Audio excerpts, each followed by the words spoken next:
From the Big Pond in Champaign, Illinois, it's a Saturday night edition of Illini Hockey presented by YouTube and WPGU 107.1. Hi, everybody. I'm Cristiano Simonetta. Stephen Cohn will join me in just a moment. Tonight, it's the second game of two between the number 3 ranked University of Illinois and the number 11 Iowa State Cyclones. On Friday night, A.J. Gullickson opened the scoring, 12:57 into the first period. Iowa State never trailed after that point in the game, extending their lead in the second period off of Colton Kramer's tally at 9:48 into the middle frame. Bobby Ernsting responded for Illinois with a shorthanded goal 2 minutes after, but the Cyclones sealed the deal. A 3-1 regulation win with a late empty netter from Dylan Goggin. It was the Illini's first regulation loss of the season and their first loss in general in any fashion at home. Stephen Cohn is down at ice level. How do they go about working over Iowa State tonight, who played a spectacular road game to pick up their 10th win of the season? Well, I think it's going to come down to Illinois playing much better in neutral ice and then actually gain some type of resemblance on offense. Last night they were playing into Iowa State's hands, and that was Iowa State. Got a lot of passing on offense. The Illini were chasing after them, tiring themselves out. And this team, already without Grant Stuve and Davey Kellner for the second straight night, was not able to find any rhythm. If Illinois can find some rhythm tonight and play their own game here on this big ice, I think they'll have a good chance. Tyler Opilka, the defenseman for Illinois, junior defenseman. He played over 30 minutes last night, half the game. Joey Caprio, senior defenseman, 26 minutes. Do you think it's the right move from head coach Nick Rubini to place the heavy workload of defending a team like Iowa State, who we know can score, on those top two defensive pairings, or do you want to see more ice time out of the third line pairing in Mark Condotti and Jack Graham? Well, I think Condotti and Graham, they played an okay game last night. I saw them here on ice as they were warming up. They were working a lot on their passing with one another. So I think they're trying to find that chemistry between that two and that third pairing. And if they can find that, which I think they should tonight, they should get a few more minutes of ice time. They'll really take the load off guys like Opilka and Nolan and Randall and Caprio, and that should free them up to have a much better game this evening. Iowa State goaltender Derek Moser stole the show last night in Champaign. 31 saves while he was withstanding an aggressive push from the Illini in the late stages of the game. He's been beaten only once in regulation all season long. What does the home squad have to do to ensure they get pucks past Moser early and often tonight? Well, I think a big part of it's getting traffic in that. The Illini last night taking a lot of shots from the point, just looking for those redirections off of Moser. Tonight, they're going to have to actually get some type of offense, get a lot more cycling going on, and that'll give them a good chance to get some better shots in the small goaltender.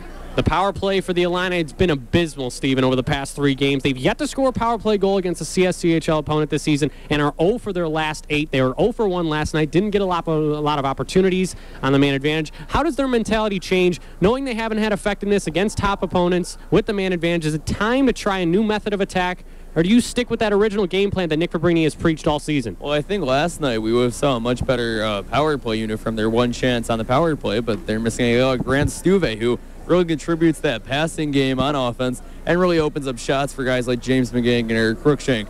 So tonight, maybe they'll have to find some adjustments. Those lines might have to change once again. We saw in those last few minutes when the Illini had the man advantage after David Heflin came out of his crease, that the Illini were able to get something going. So maybe it's going to be up to the head coach Nick Fabrini to kind of change up those lines in the power play. Chance Holmgren, I thought he was at the top of his game last night. His line did not generate a goal. The top 2 forward lines as well didn't muster up much at even strength. Fabrini chooses to stick with the same forward lines up front tonight, but we saw him pair James McGing, Bobby Ernsting, and Eric Cruikshank together with 2 minutes left in the third. At what point of this game does he break out the blender to find some offense? I think if they Illini don't score in the first 10-15 minutes of this game, it's time to change something up. He has 1 goal last night. They only had 6 goals last weekend against Lindenwood over those 2 games, and a lot of those weren't coming early. So the Illini have to find a way to get on the board early here at home because they cannot afford to be swept by Iowa State. It wouldn't be an Illini pregame show, Stephen, without a score prediction. What do you have for tonight? Illinois trying to split this weekend series with Iowa State. I think David Heflin plays great once again. The Illini finally get their big scorers at Cruikshank and McGing on the board after a few games of absence between the two. I think the Illini take this one 4-1.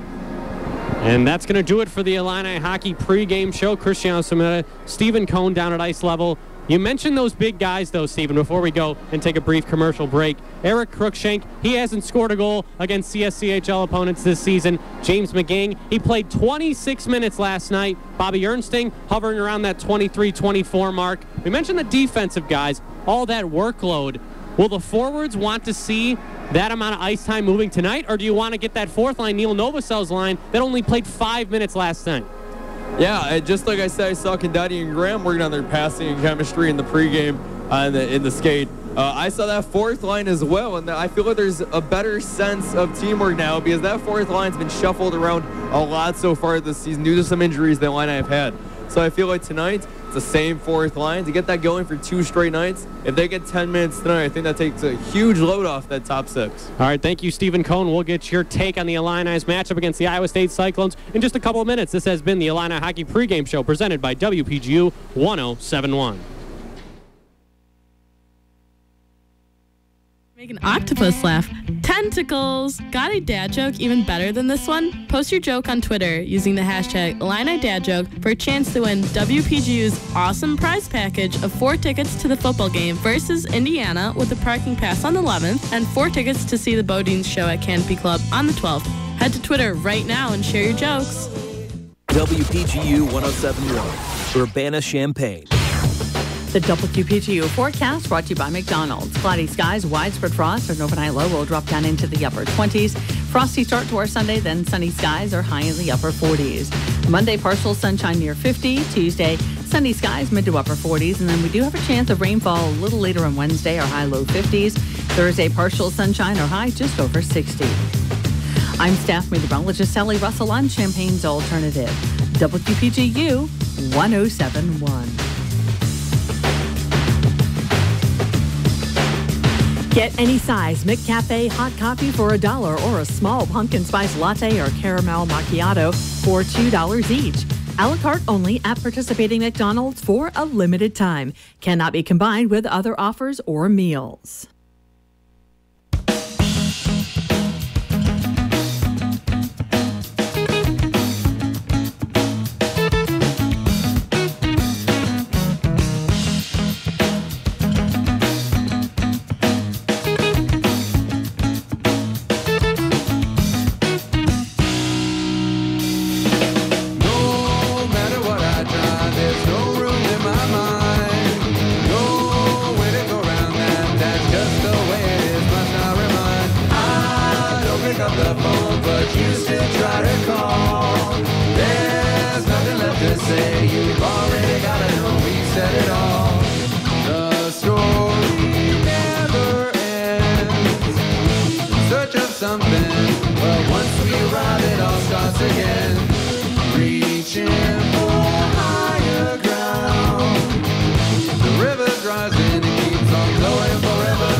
Pressing on as if it would put out the flame.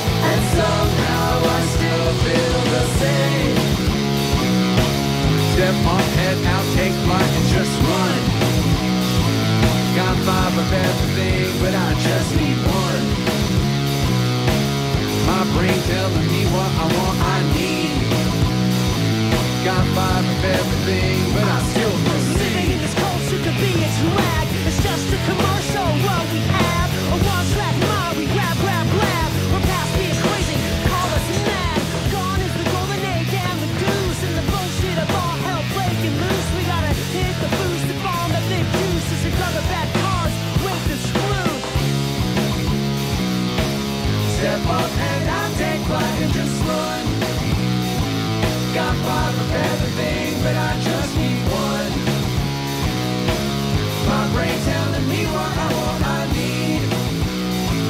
Got five of everything, but I still proceed.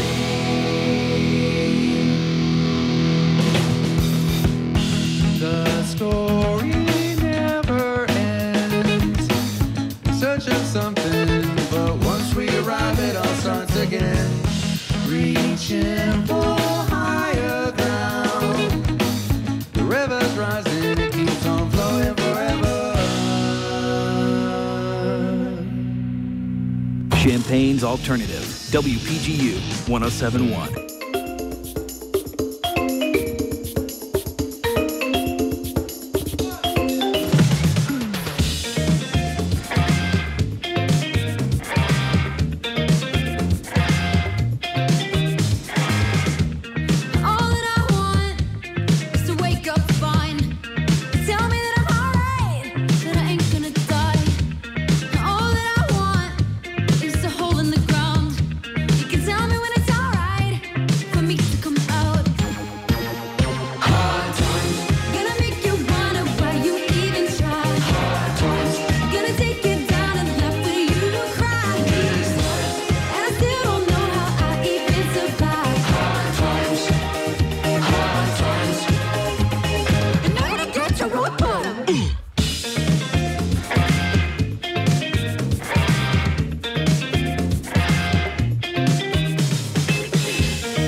I'm so gone.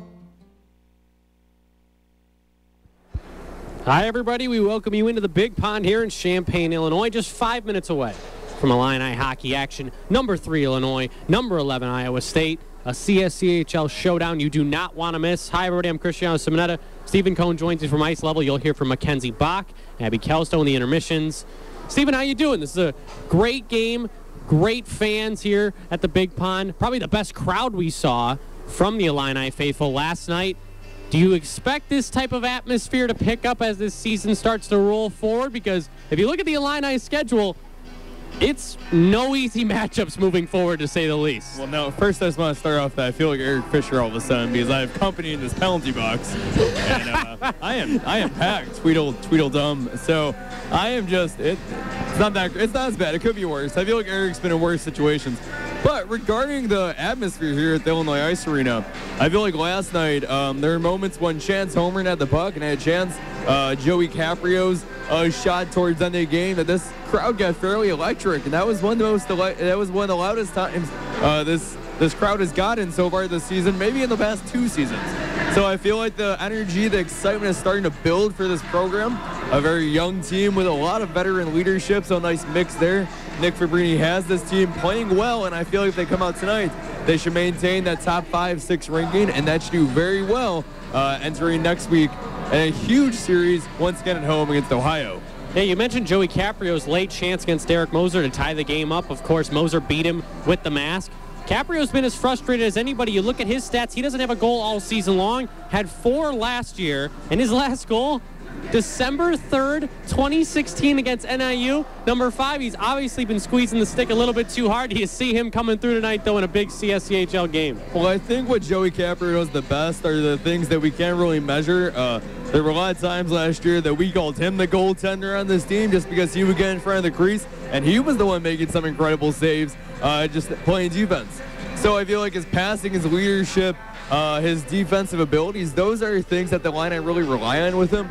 But it would be great to see number 5 get on the scoreboard tonight because one extra goal could make a huge difference in a critical game against Iowa State. We look at Iowa State's roster. Aaron Azevedo, he's got a 5-game point streak. A.J. Gullickson opened the scoring last night. But Tony Uglum's a guy who leads this team in goals, assists, and points. The junior out of Moorhead, Minnesota, he's been as talented as they come. The Illini shut him down last night. What has the defense done? I know the 2 goals that Iowa State scored had even strength, of course, minus the empty net. They didn't come from wide open opportunities. They were more broken down plays, as Captain Joey Rittendale put it to me before the game. Do you expect the goals to come that way? Because I don't think we're going to see a lot of 2-on-1s, 3-on-2s between 2 defenses that love to play tight in the neutral zone. Well, Illinois did a nice job of getting back last night. We saw several times. Someone like Joe Nolan is incredible at that. Just his ability to get back and stop their team in the neutral zone. What the Illini didn't do that well last night was communication. That's something that Eric kept referring to, that Coach Nick Fabrini was saying on the bench. So we'll see if that kind of dialogue continues this evening, because if the Illini have better communication, they should be able to set up much better when Iowa State's actually set up on offense and get much better stops. And those sustained pressure that we saw from the Cyclones last night, I don't think we would see that tonight. Once again, if you're just joining us, Cristiano Simonetta with you, Stephen Cohn down at ice level. It's Saturday Night Hockey here at the Big Pond in Champaign, Illinois. The University of Illinois lost their first game in regulation last night thanks to a great effort, a 3-1 victory handed out by the Iowa State Cyclones. David Heflin gets a start again tonight, Stephen. That was only his 5th loss in regulation in his career. How will he respond after dropping a pivotal first game of the series against a division rival? I feel like he doesn't deserve some of these losses he's being credited for. We go to the Robert Morris playoff game last year. We get last night. Those are 2 of his 5 losses, and neither of those games, especially his fault. So I feel like David Heflin's been playing incredible since the past 2 seasons, since he became one of these rotating stars this year, obviously the guy. I feel like he responds well. He knows that how he does impacts his team's performance. And Derek Moser again gets the nod from Iowa State head coach Jason Fairman. 7-1-1 on the year. He came into last night, 243 saves. Now he's got 274. First in the CSCHL. His save percentage is first in the CSCHL. How confident is Jason Fairman in his goaltender coming into tonight's game, even though Illinois may put up 30 shots against him? Hey, Moser made some incredible saves last night. Did a nice job moving the puck, leaving the crease, and playing the puck. If he continues doing that tonight, Iowa State's defense steps up. This might be a much better game than I thought. And the starting lineups for Illinois, as you see on the YouTube stream, as they will come to their own respective blue line. David Heflin in the net, Joe Nolan on defense, as well as Joey Rittendale. And that top line, Eric Cruikshank, Drew Richter. But look, there's a familiar face, Stephen, James McGing. Now, we got the line combinations before. It was Stephen Quinn on that top line. Maybe this is just a first shift kind of deal, a feeling out process, if you will. But do you like that 3-headed tandem moving forward if it decides to stick that way? Yeah, I don't know if that's the kind of line you go with the entire game, but maybe to make a statement earlier in the game. This is a team that last night scored 1 goal off of Bobby Ernsting's shorthanded goal and a breakaway. Illinois needs some instant offense. If they can get something in those first few shifts, maybe the first 2 shifts from this line, that would be huge. And Iowa State's roster, we mentioned Tony Uglum. Jared Erickson was a freshman that stood out last night. Dylan Goggin gets the empty net goal.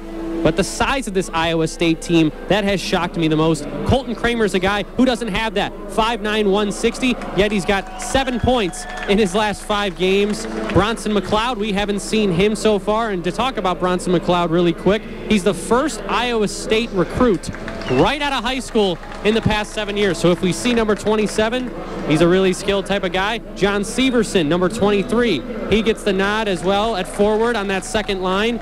Severson at 5'10", so you got ranging heights here on this Iowa State team, but they don't seem to miss a beat. They play a physical game. Can the Illini match the intensity tonight? Yeah, I think the Illini are going to have to play a much more aggressive style. We saw the Illini not really hit that much or take that many hits last night. They got to start and set that. They got to just start doing that early tonight. I think that starts with someone like Stephen Quinn and Joe Nolan, two of their biggest aggressors on this team.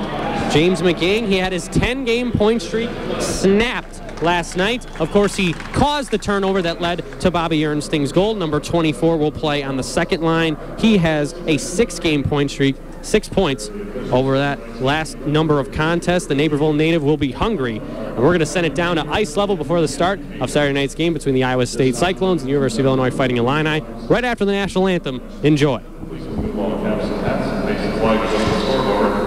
Performing the anthem tonight is the University of Illinois all-male a cappella group. They are called the Extension Chords.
The Extension Chords. What a name, what a performance. A cappella group, Stephen. I hope they don't think that they're going back into the penalty box and joining you. That would be a tough broadcast, but I know you would do it. Oh, yeah, no, you know what? Hopefully, maybe the Illini ends up in here more than 2 times tonight. Only 2 minors last night, so maybe if it's a little more crowded, that bodes well for Illinois tonight. Just because they're playing more aggressive. I like how you mentioned the even strength play, lacking for Illinois in the neutral zone.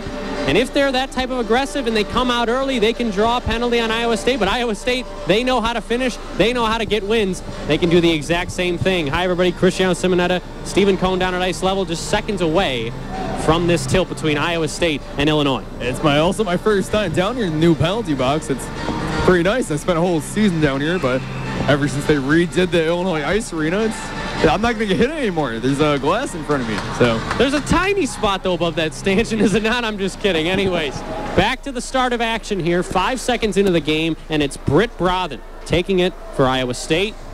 In his own zone, wrapping it around to the far side. Drew Richter with some pressure. James McGing helps him out. McGing going down low. Of course, didn't have a point in last night's game. Has Nolan at the top of the slot. He's got him. Nolan head fake, shoots one on, deflected. It's right in the crease. A backhanded try from Cruikshank was stifled, and now it's Aaron Azevedo to take. Azevedo out to the middle. Long stretch pass on ahead for number 22, Colton Kramer, who had the game-winning goal in last night's game. We're 32 seconds into regulation. No score so far. Here's Uglum. Cruikshank cross-checks him, and the puck stays right behind David Heflin in the Illini zone. Rittendale pressured a bit by number 15, Adam Alcott. Rittendale battling. Alcott's got it again, the junior out of Rochester, Michigan. He comes away with it. Back to the right point. Now it's Justin Paulson. His drive was deflected. Now on the outside of the cage again. Wraparound try for Iowa State. Couldn't get it done. Here's Rittendale all the way up for Richter. Richter pressure at the left point. Uglum dumps the puck back in. 1:04 into this first period. 0-0 between the University of Illinois and the Iowa State Cyclones. Rittendale will clear the puck down, but John Moskalik with a cherry pick effort. He'll get to the puck first, has Ernstine in front. Moskalik's pass was knocked away to the far side corner. Joey Caprio, fresh off a shift change, flutters one in, banks off the end boards. Illinois with an early chance. Here's Bobby Ernstine along the near side, has Opilka top of the point. He has him. Effingham, Illinois native, fires one, looking for a deflection, went through the legs of John Moskalik, and now Caprio at the far side. Senior defenseman lays it in low for the sophomore, and Bobby Ernstine out in front for Moskalik on the back end. Great right toe save by Derek Moser, his first test of the night. 18-17 left in the first period. Here's Stephen Quinn. At the far point, it's punched out. Iowa State dodging that early blow from Illinois. Yeah, there was a battle in that first 30-45 seconds of this game, that first shift with Eric Cruikshank and Nick Sandy. They're going at each other. We'll see if that continues all night. Number 6, Nick Sandy, 6'1". Eric Cruikshank, 5'11". Here's Chance Homer with a slap shot. It was blocked. Sophomore forward boarded by Brovin. 17:50 left in the first period. Justin Reese, the freshman, is going to get it on the near side. Reese looking in front, nobody home, and that puck ricochets out to center ice where it's Caprio to take. Caprio lets it go to number 22, Tyler Opilka. 4 points in his last 2 games against Iowa State coming into the weekend. Here's Reese, fires one. Easy left pad save for Moser, who sticks one to the far side corner. Great job by that line to get it through the neutral zone. Iowa State coming through their high slot. Now out to center. It's tipped in by Brian Bandick, who had a heck of a game last night. The freshman's first test of CSCHL action in the Big Pond. He performed very well. Yeah, Illinois playing a much quicker pace tonight, which we saw a very lackadaisical effort at the start last night. Evan Sabo cleared the puck in. Now here's Neil Novoseller. I believe that was still Reese on the line. So the fourth line for Illinois with Justin Reese getting some extra time. 16:57 left in the first period. No score. Cristiano Simona with you. Stephen Cohn down at ice level. It's a Saturday night showdown between these two division rivals. Trevor Sabo now for Neil Novosel, who floats one into the low slot. Almost a near chance for Andrew Wicklund. Instead, it's Novosel at the far side. Novosel put one in below. Evan Sabo, brother Trevor, plays on the team he's facing, number 9 in Trevor Sabo. A sibling rivalry. We saw a couple of shifts where they went at each other. Hopefully we'll see that tonight. And Sabo doing a great job knocking the puck away 2 times so far in the shift. 16:25 left in the first period. A battle on the end boards. 4-man dog pile. Wicklund's battling with number 4. That's Max Olson, the freshman out of Northfield, Minnesota. A scramble for it. Will the referees blow this one dead, as there seems to be no progress between the puck? Right as I say that, it squirts out to the near side.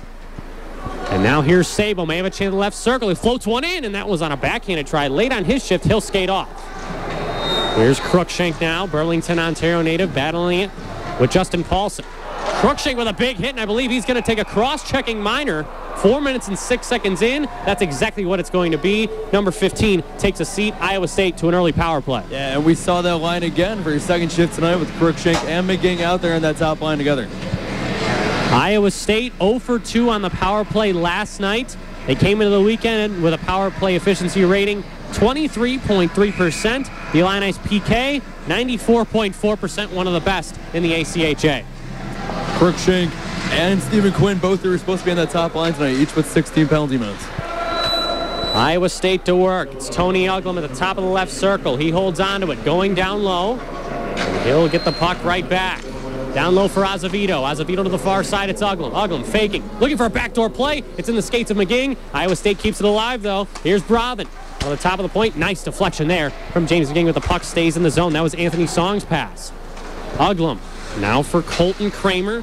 Leads this club with 2 power play goals. Now here comes James McGing. Could be a breakaway. Anthony Song trying to cut him off. McGing to his backhand, to his forehand. Oh, as he was just dragged down. That's going to be, the net was dislodged. 15-17 left in the first period. A shorthanded rush from James McGing, who's been developing that the past weekend. Yeah, a tough break for the Illini. That net just dislodged, barely moved out of its space.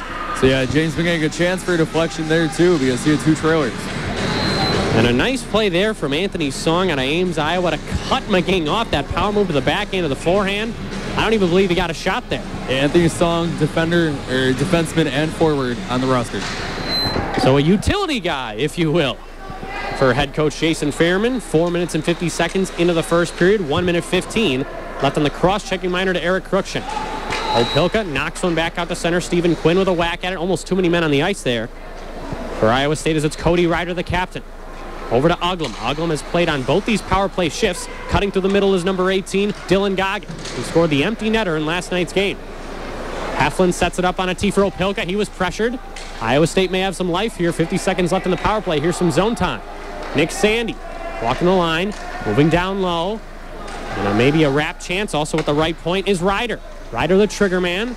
Now down low for A.J. Gullickson. He fires one. That one was stifled by the stick of Caprio. The ricochet will come all the way out to center ice where Stephen Quinn is going to lay a hit on Nick Sandy. And Quinn soccers one ahead, and he is boarded. And he is slow to his skates here. 14:21 left in the first period. Quinn was sliding to the ground after that hit against Sandy, and he was obviously not suspecting to be run over. The trainer is skating out to him, obviously in some discomfort. The referees have a decision here, Stephen. It could be a 2-minute or a 5-minute, possibly for targeting to the head. Yeah, Stephen Quinn still down the ice by that Iowa State bench. Yeah, from my point of view, that looked like it was 2 hits, and right now Nick Febreze asking for at least a 5-minute major. And Cody Ryder, the captain of this club, had some words exchanged with Joey Rittendale before he entered the box. Something you never want to see Stephen Quinn on the ice if you're just joining us, but he was moving. So he's moving all of his extremities and right now getting up to his feet. But I doubt that he's going to stay in for at least this first period. There's got to be a concussion protocol as the hands of Ryder went right up into the face, and Ryder is being escorted off. So the Illini will have a 5-minute major as the captain of Iowa State. We'll hear if it's a game misconduct, but for now, it's at least a 5-minute major. Yeah, and also a late scratch tonight's game. Trevor Sabo for Iowa State not playing this evening. And that's a big deal. Trevor Sabo, 13 points in 12 games. Yeah, plus they're missing Ryder now, so those are 2 of your upperclassmen leaders that Iowa State's going to be without. So how important is this major power play? Of course, it won't kick in for 27 seconds as Eric Cruikshank is still to the left of you. When it kicks in, though, Stephen, this is perhaps the biggest power play of the Illini season so far. Yeah, I've got to imagine Cruikshank's going to be out there for at least 2 minutes. That 4.5 that the Illini will have the man advantage. And the face-off is controlled by Iowa State as we'll get the official announcement from the public address announcer, Larry Kimball. 14-12 left in this first period. Cody Ryder with a 5-minute major. Nick Sandy has the puck along the far side. A game misconduct for Cody Ryder. 5-minute major for targeting head contact. Colton Kramer's unable to corral that pass. James McGing is going to get it. Back to 5-on-4 now. The Illini's first power play of the night. It comes in the form of a 4-minute, 29-second left major. And Cruikshank goes right back onto the ice from the penalty box. You know he's going to be out there for most of this 4 minutes plus. Here's Cruikshank gaining the line. Walking back to the right point, it's McGing. McGing skating forward straight away, holds on to it. Down low for Bobby Ernsting, the sophomore out of Naperville. Now back for McGing, Chicago, Illinois native, and Ernsting. 4 minutes left in the Illini major. McGing back for Opelka. One-timer Cruikshank, and that shot just squirted through Moser and wide of the left post. Yeah, Cruikshank going 5-hole there from the right point. 13-13 left in this first period, no score. Here's Opelka. Walks it now for Ernsting. Opelka wanted it back, instead goes down low for McGing. On this wide ice, the power play for Illinois is able to walk so far. A shot there deflected in front. Chance Homer providing a screen. 3:37 left of the Illini's major power play. And here's Cruikshank. Now for Opelka, looking for a lane. He fires one, blocked down by Azevedo, and cleared. Beautiful effort there from number 17 in red and yellow. Nick Fabrini yelling towards the ice quicker. His team's not going fast enough right now in this power play. And I think they may have just iced it on a 5-minute major. So 7 minutes and 19 seconds into the first period. You have the zone time, Stephen, but they're too far out to the perimeter, wouldn't you say? Yeah, right now the Illini have to try to get towards that slot, the middle of the ice board. That's where they were more effective in the last 10 minutes of the game last night. If you're just joining us, Cristiano Simonetta with you. Stephen Cohn down at ice level. Iowa State's captain Cody Ryder has been ejected for head contact on a hit to Stephen Quinn. And I don't believe that Stephen Quinn is gone. You want to know why I say that? He's right on the ice. But Iowa State wins the draw. Fan slap shot there from number 20. That was Anthony Song, and it somehow materialized into Heflin. Nice shorthanded grouping right now from the away squad. Yeah, Heflin hasn't faced many shots so far tonight. That was basically the first thing that he's had to stop. Not the most threatening one, but one that will get you in the game nonetheless. Here's Opilka, quarterbacking on this power play. Hitting Justin Reese on the left wing. Reese, 12-13 left to go in this first period. John Moskaluk now out to the top for Charlie Salk, who plays the point on this second unit. Moskaluk. Salk can't handle the hot feed. 2:44 left in this major power play for Illinois. Not too much done so far. And that top line ready to come back out. McGinn, Cruikshank standing right there at the end of the bench. Could be a 2-on-1. Here's Moskaluk looking in front for Reese, but that one went through his skates. And a race forward to the near side. It's Richter. Richter and Salk battling forward. 11:48 left in the first period. Puck stays alive. Trickles back out to the dot. Joe Nolan waits for his teammates to tag up. Then dekes into the middle. Joe Nolan knocked away and slapped down by Adam Alcott. 2:16 left to go on the Illini major power play. Glad I had glass on that one. That one came right at the penalty box. You wouldn't have been able to snag it? I'm not Yadi Molina. Here's Nolan gaining the line. Here's Bobby Ernsting. Justin Reese still at that right point. Charlie Salk on the ice as well. Reese goes off. Salk with a pass out for Joe Nolan, racing forward against Dylan Goggin. Goggin behind the net, clears it down. Kept in beautifully by James McGinn at the right point between his legs. Top line out for Illinois in this power play. That's down to a minute 43. Here's Joe Nolan. Now for McGinn. McGinn in the left circle. His pass was blocked away, but Richter's able to corral it. Or assuming that was Homer. Now back for Nolan. Deflected drive and easily gloved by Moser. 8 minutes and 8 seconds into this first period. This is not an impressive showing from Illinois. No, they're playing very to the outsides. You described it perfectly last time. Still playing to the outsides in the power play, not really moving the puck quickly, and they just have to try and get to the low slot. That tight box format of Iowa State to pressure the defensemen with those two forwards up high, but also those two back defensemen that pressure the wing plays that Illinois loves to have, those low slot redirects. Those haven't been open whatsoever. Illinois wins the draw. Way below the goal line for Bobby Ernsting. Minute 25 left on the power play. Reminder, because it's a major, the Illini can score as many goals as they want in the next 80 seconds. Here's Ernsting. Down low for McGinn. Looks back door. Too hot a sauce for Chance Homer and kept in right at the line by Opilka. Opilka walking the line now for Homer, and Opilka winds, fires off the right skate. I believe that was Nick Sandy. Down to 60 seconds on the Illini power play. It's McGinn. McGinn faking around Sandy, goes into Gretzky's office looking for a backdoor pass. Here's a shot. Great save there by Moser off of the stick of Ernsting. As here's McGinn pressuring. Nice toe drag, but he's stripped of the puck. Dumped down by Sandy. 45 seconds left in the Illini power play. Colton Kramer goes off for Iowa State. Very active stick on that last shift. Opilka stays out. Cruikshank as well to start the kick out of the power play. Opilka skates right through the middle. Saucer right on the feet of Cruikshank. Cruikshank left circle. Fires one. That one's blocked. He gets his own rebound. 27 seconds left on the power play. 9:45 left in the first period. Opilka for Cruikshank. Looking for a tip play. Rebound try. Oh, and a glove stop by Derek Moser. A second try from Justin Reese. He can't buy a goal. 10:20 into the first period. Moser's been lights out as usual. Yeah, Moser's been playing great, but it's Iowa State defense now on any good shots for the line. Great rotation by them. They keep moving on the ice. That box, once again, it's worked perfectly now for 4+ minutes in this man advantage. 20 seconds left in the Illini power play. Of course, it was a major and a game misconduct to Cody Ryder. 20 seconds left on it. Reese wins the draw for Moskaluk. Moskaluk along the near side. Now for Nolan. He saucers one to John. Number 17 in orange and gray. Now back for Nolan. Looking for a shot lane. Here's Moskaluk. Had to corral it. Nolan can't handle that one, and this is going to be an excellent, perfect, if you will, 5-minute kill for Iowa State. Now here's Moskaluk gaining the line. We're back to 5-on-5. He shoots one. That one just went wide. And coming out to the right side will be number 16, Andrew Lee, out of Wisconsin. Gains the line and clears one in. Heflin does not decide to play it. Joe Nolan beaten to the puck there by number 20, Song.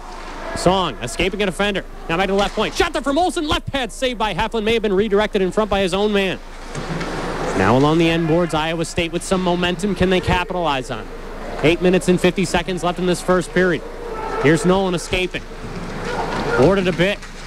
Now for Justin Reese along the near side of the Illini zone. Has a far side pass in Rittendale. Instead hits Novosel. Here's Neil Novosel. Now to the captain, Joey Rittendale. Fires one and a save made by Moser. He corrals the rebound. 11 minutes, 25 seconds into the first period. A nice rush, though, from the fourth line. Yeah, good chance. A good shot by Joey Rittendale, but he was skating away to the outside, so it's kind of off his backhand and not the easiest shot. But the Illini now with the off the zone draw, a chance to maybe get something quick. Reminded me a little bit of a fadeaway shot in the NBA, wouldn't you say, because he's going away from it, not putting his full weight at it. Face-off now in the Iowa State zone, controlled by the Cyclones after a brief chance from Illinois. Sandy hands it off to Paulson. Paulson throws one through the middle where it's tipped in by Azevedo. Heflin lays it on a tee for Opelka. Sabo hits a man. Puck is loose. Iowa State with it. On the back end, it's Azevedo. His pass was neutralized by Opelka. Now the near side, Sabo has Novosel cutting through the middle area. Sabo gains a red line, gains a blue line, dumps one in. 8 minutes left in the first period. Novosel lays a booming check. Now for Caprio, wide angle. It'll rotate all the way around to the near side of the neutral zone. Novosel and Wicklund playing on that bottom six, but great hustle to save the play. Stephen Quinn, good to see him again. Once back out there on the ice after taking that devastating blow from Cody Ryder. The Iowa State bench down by one forward now. Illinois taking it. Here's Quinn. Just a bit offsides with John Moskaluk. 12 minutes, 25 seconds into the first period. Quinn, Moskaluk, Ernsting. So that line of McGing up top is going to stay that way for at least the next couple of minutes. Yeah, and Illinois has really won the time of possession so far tonight, but Iowa State's defense has really made a great impact. Bobby Ernsting lost the draw to number 8, Jared Erickson. Only 1 assist in 10 games played in his first season with the Cyclones, but he's got it now. Right circle, he fires, and that one is a great stop by Heflin. He lets up, no rebound. Erickson hoping for his first goal as a member of the CSCHL Cyclones. And Mark Kendai got tripped up in the boards in neutral zone. That made it more difficult. It was allow a man to get free and go all the way to Hef. That third pairing, of course, Mark Condati, Jack Graham. It's going to stay out there. A big test here. A defensive zone face-off for Illinois. Offensive zone face-off for Erickson. He'll face off against Homer. Homer, one of the best face-off men on this Illini team. But it's safe to say that Iowa State won that battle in that element of their game last night, controlling possession off the hop. Dumped back in by Iowa State. Heflin knocks it down for Graham. Graham now for Condati, sophomore defenseman. Puts it on the tee. Now here's Holmgren skating to the middle. May have Salk on his right side. Gains line Holmgren. Now for Salk. He dodges a hit. Holmgren right behind the net. Backhanding one for a streaking Salk. But instead that'll be on the tape of number 8. That was Erickson. Anthony Song. Turn the puck over to Reese. Backhanded out for Holmgren. He shoots one. Left pad save. A rebound try. Holmgren can't get to it. Now he does. Holmgren out in front for Salk. Deflected and brought down by Jared Erickson along the end boards. An exciting couple of shifts for them. Kendati with the pinch, keeps it alive. Holmgren down low. The route intended for Charlie Salk. Salk was intercepted there by Iowa State. Puck's all the way down. Chance Holmgren just does a knack for finding the puck around the net. Yeah, really like a guard dog, basically. Getting the scraps, making sure funneling them right to the net. He's been dynamite in this past weekend. Hasn't been rewarded with a goal just yet. And skating on the near side, I believe, is Hunter Dolan, making his first appearance of the weekend, number 11. And that long pass into the zone, intercepted by Cruikshank. He may have a chance along the left circle. Cruikshank floating one in. And that missed everything. Now to the right point for Rittendale, pinching in. That pass was intercepted. And here comes Iowa State over the block eye, over the blue, now left circle. Thrown in by number 18, Goggin.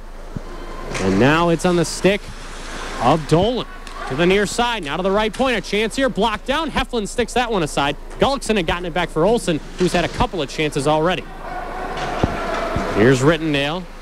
Goal line play, now for McGing. He stops and starts, hits Cruikshank, pressure there. He'll stutter step. And dumping one in. The Illini's defense are changing. It could have been a very inopportune line change. Iowa State wasn't able to capitalize. Now on the near side, shot there off the left pad and upwards. Brian Bandick. David Heflin beats him, goes into the protective netting. 14 minutes and 41 seconds into this first period, still no score. Yeah, that last shift for the Illini, probably the worst one so far tonight. Unable to clear the puck in a neutral zone, and that Eric Cruikshank pass right there, just over the blue. Not the pass you're looking for right now. Bobby Ernsting, Quinn, and Moskaluk on this line against Bandick. Number 18, Goggin, as well as Andrew Lee. Lee and Goggin were very good together. Jason Fairman has decided to keep those freshmen tonight as well. And here's Moskluck tipping one ahead. Stephen Quinn racing against Goggin. Knocks him down, I believe, in a legal fashion. They skitter to the end boards. 4:57 left in this first period. Stripped away quickly by Bobby Ernstling. Wasn't able to tuck it home. Moskluck now to the near side. He knocked down a pass. Caprio on the pinch. Puck squirts out. Here's Tyler Opilka. Fires one. That's blocked. It could be a breakaway here for Iowa State, but the recovery by Tyler Opilka neutralizes that. Opilka, great pass to the boards to keep it away from the middle of the ice. The Illini on the attack once again. Here's Quinn. Quinn has Moskluck down low. His pass was knocked down by Bandick. 4:30 left in this first period. Caprio's at the top of the point. Instead, it's going to be kept by Ernstling. Caprio straight away. Firing undeflected. Score!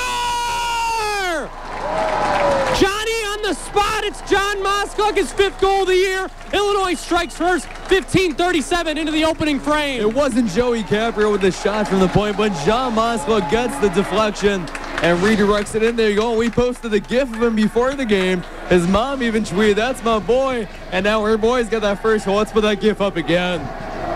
John Moskluck was leading the team in goals for the first 2 weekends. Hadn't scored since, and he finally does after a rare goal trout for the sophomore. The Naperville, Illinois native gets the Illini on the board. Caprio with the primary assist. And that's the type of play that line needed in this first period. Got this team excited because past 3 games, Illinois held scoreless in the first period. Nick Sandy dumps it back in. Iowa State wants to tie this game up quickly. It's Nolan. Now for Rittendale in his own zone. Out for Richter, just a bit offside. 16 minutes exactly into this first period. Chelsea Dagger ringing through the big pond.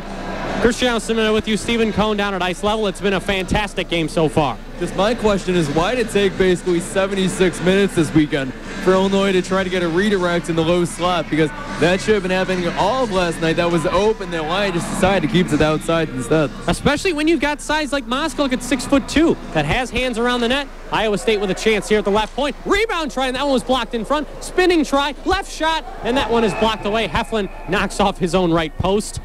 A pair of events like that occurring as Moser knocked off his pipe as well. We get a stoppage. 3:51 left in the first period. Drew Richter with a deflection there on defense, just standing in the low slot and hoping out his goaltender as a forward and a freshman.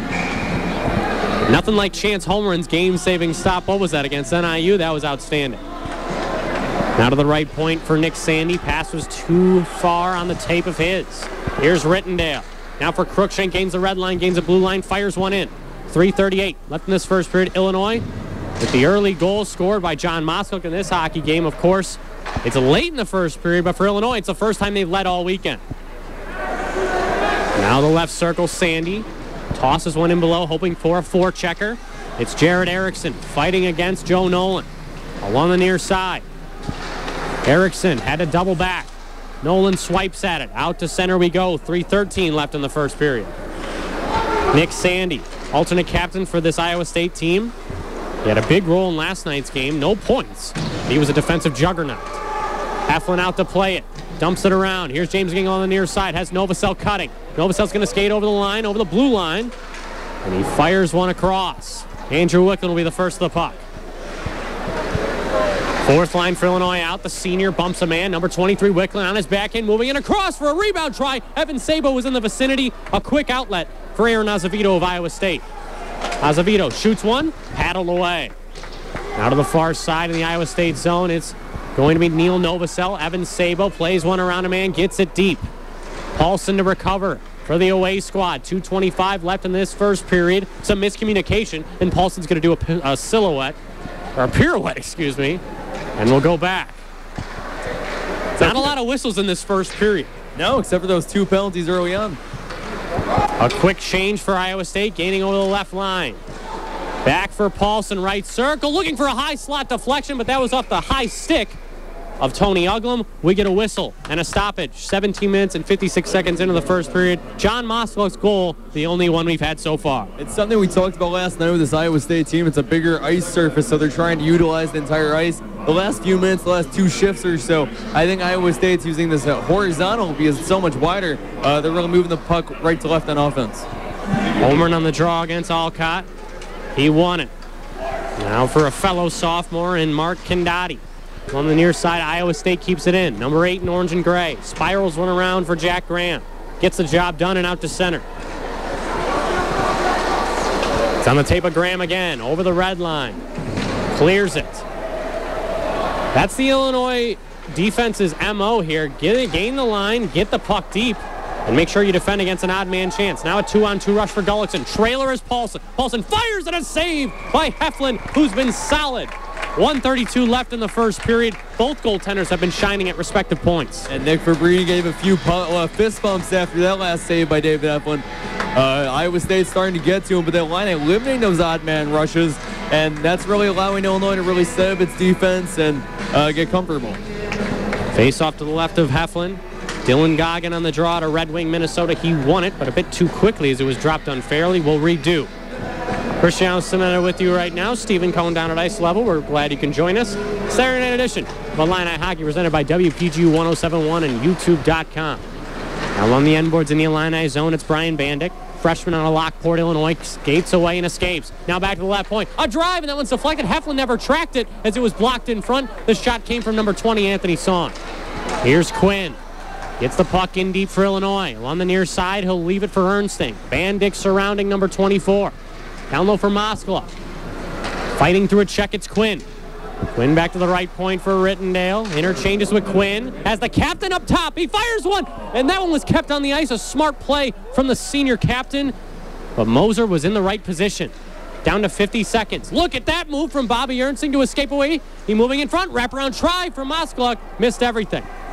I believe there's going to be a whistle here with 43.3 seconds left in the first period. Possibly again that right post of Moser moving away. So I don't know what the crew at the Big Pond's got to do to just hammer in those posts so we don't get more stoppages throughout the hockey game. But the line getting a lot of traffic in front of Moser right now, which is why why the net keeps getting dislodged. Illinois, a lot of redirect opportunities. Face off won aggressively there by Cruikshank, who batters it back into his own zone. 37 seconds left in the first period. Rittendale for Nolan. Nolan over the blue line, over the end boards here. Wow, what a play from Nolan to get the puck deep, and right there was Cruikshank, ready for a springing pass from McGing. 22 seconds left in this first period. Look for the offensive defensive like Joe Nolan to shine here as McGing battles for it right behind the net, takes a man down. 13 seconds left in the first period. A swiping play from Jared Erickson is going to get the puck back to his own blue line, red line, blue line again. Shot there, came wide. Off the stick of number 23, Severson. Down to 1 tick left on the clock, and the Illini are going to go into the first period intermission. Up by 1 goal.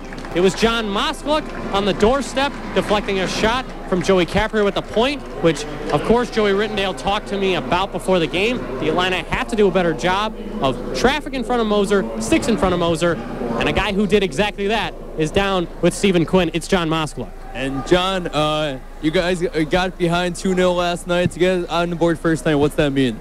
It's huge for us. Coach has been talking a lot about striking first, carrying a lot of momentum into the rest of the game, and so getting the first one tonight was huge for both our confidence and our momentum. And then also you guys trying to go for more redirects than it looks like. You guys were kept to the outside. What's changed on offense from last night? Really, it's just hard work.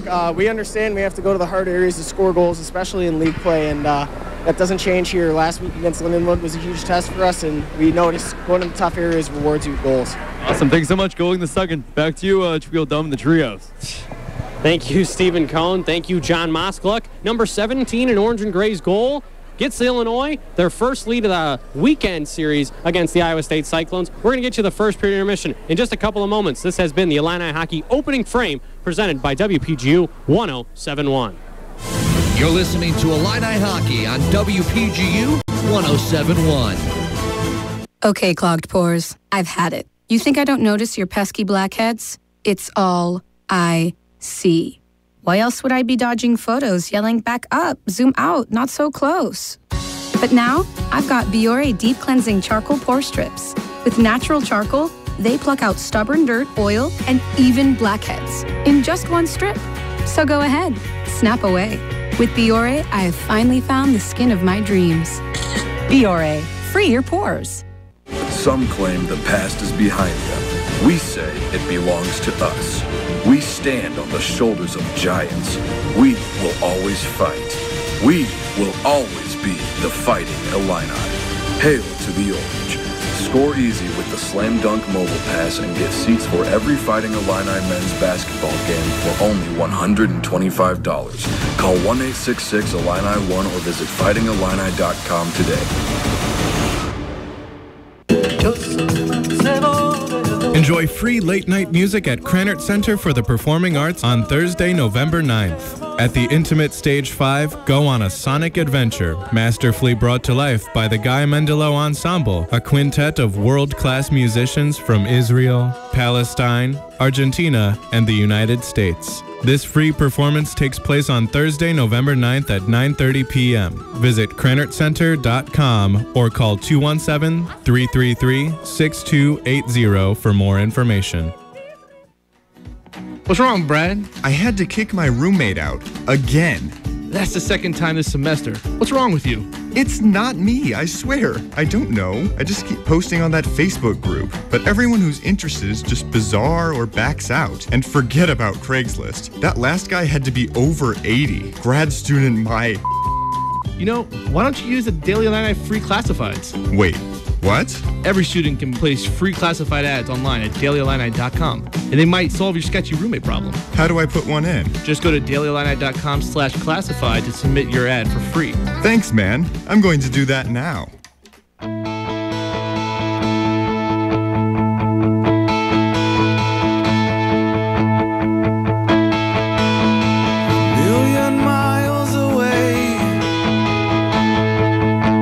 Signal in the distance, to whom it may concern. I think I lost my way, getting good at starting over every time that I return. Learning to walk again. I believe where do I begin? Learning to talk again. Can't you see I've waited long enough? Where do I begin?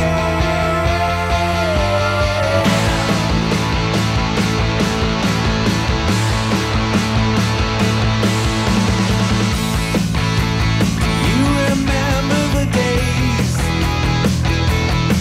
we built these paper mountains, then sat and watched them burn. Think I found my place. Can't you feel it growing stronger? Little conquerors, learning to walk again. I believe I've waited long enough. Where do I begin?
listening to Illini Hockey on WPGU. Now time for the intermission report. Reporting live from the University of Illinois Ice Arena for the first period intermission, I'm Abby Kelso alongside Stephen Cohn and Mackenzie Bach.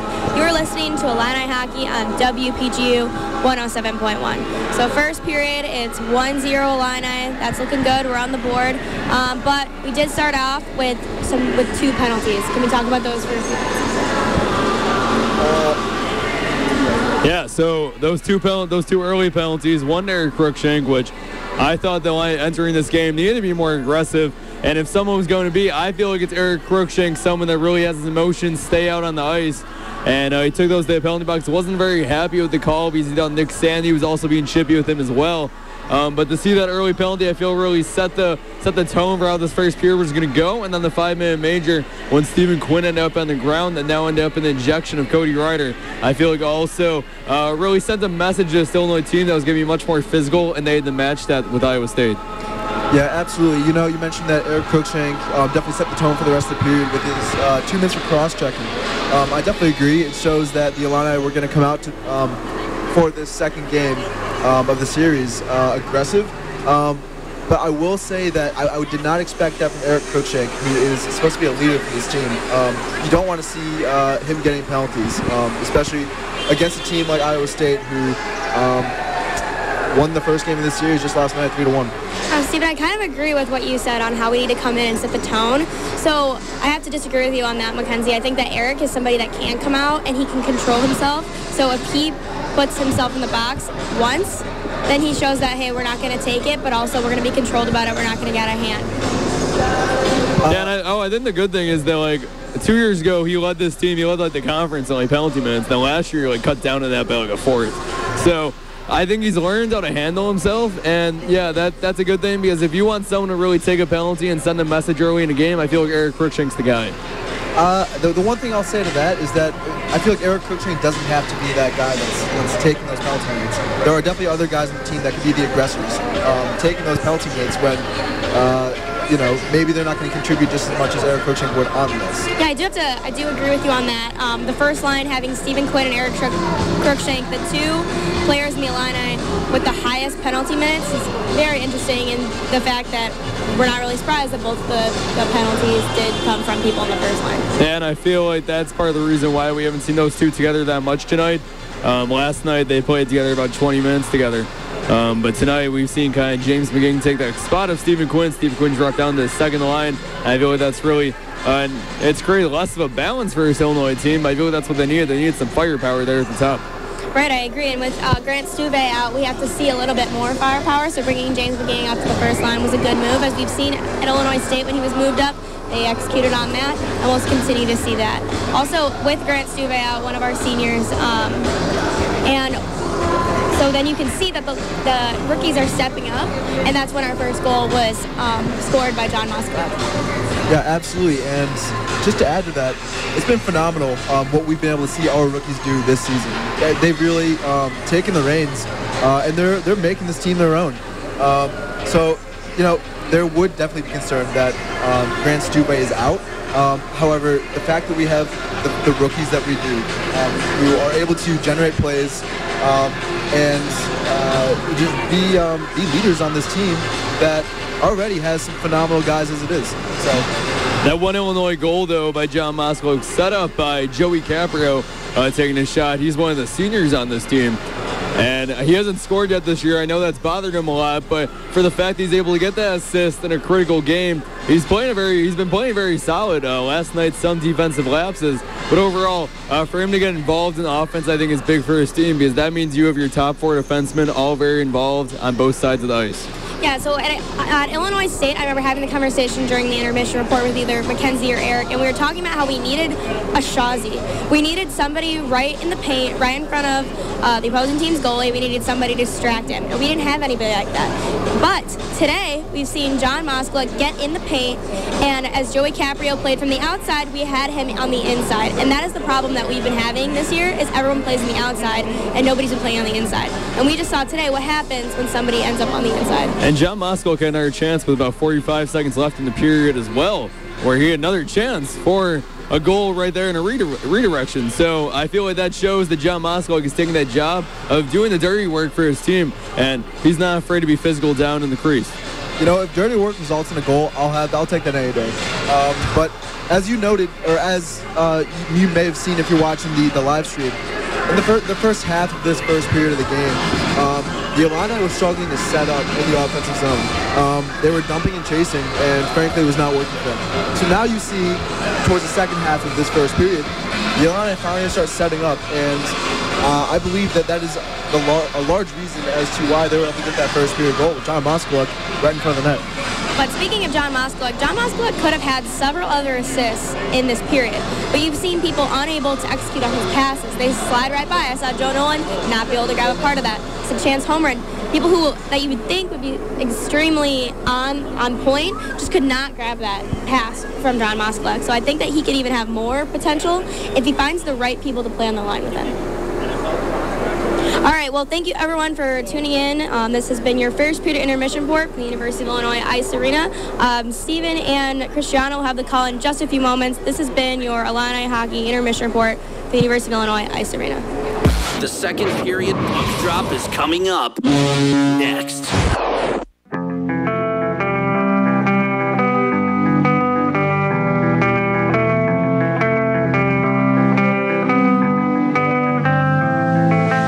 Drifting like it's 1974, dressing like the Rolling Stones.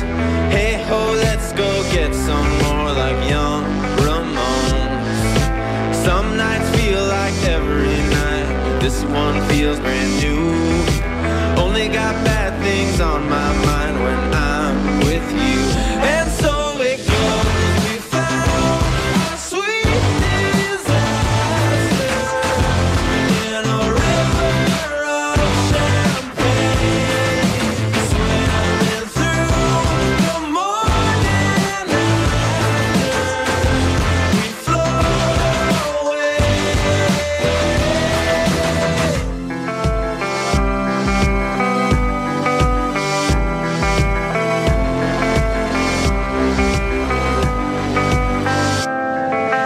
Dreaming like it's 1984, dancing like the talking heads.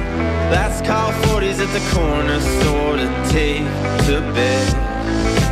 Tell me that you need me on the floor, pass out in your dirty clothes. Ask me what the hell I'm looking for, like you don't know. You're making it so easy to throw myself away. And so it goes, we found our sweet disaster in a river of champagne, swimming through the morning after we float away.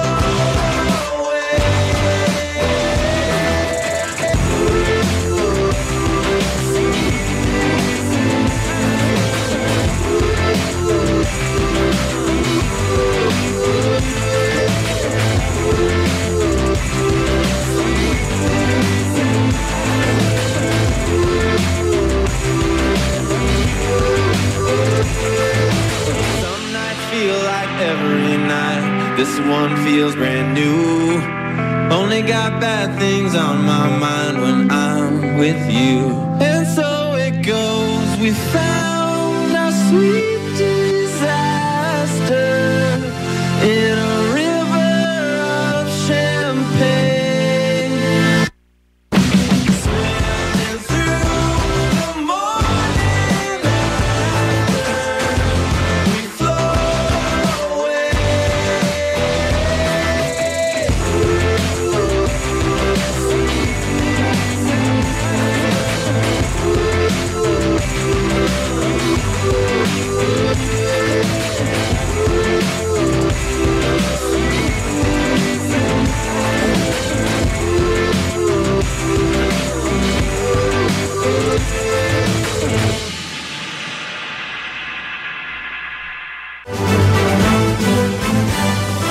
And now time for the second period. Illini Hockey on WPGU 107.1. Hi, everybody. We welcome you back into the Big Pond here in Champaign, Illinois. Just about to start the second period. Cristiano Simonetta, Stephen Cohn, up in the treehouse, so a little bit warmer, but you mentioned with that new penalty box down there, it's a different atmosphere. I'm not going to lie, I was still kind of cold down there, so a little concerning in that matter. But, hey, it was a good time. Now Mackenzie Box down there. How you doing, Mackenzie? Mackenzie Bach down at ice level. Maybe got to turn the microphone on. How about that? We'll see. Breast Cancer Awareness Week. He's got a great tie on. Testing. There you go. We missed you. But yeah, Mackenzie Bach down at ice level. Cristiano Simonetta with you right now. Stephen Cohn alongside. John Moskala. That big deflection goal that the Illini have been looking for all weekend, he cashes it in the first period. Yeah, you've been saying it for 4 periods now that the one way, or one of the ways the Illini would score, it's going to be on breakaways, odd man rushes, as we saw with Bobby Ernstling last night. But it's also going to be on those redirects and the low slot. Joey Caprio with a shot from the point. John Moskala right there to clean it up and get the Illini's first goal tonight. And sure, Joey Caprio hasn't scored in 11 months, but he'll take a primary assist against a team like Iowa State to get his team started any day of the week. Joey Caprio, one of the best he's one of the best team guys on this team. He's one of the gel guys that this team needs to stay together.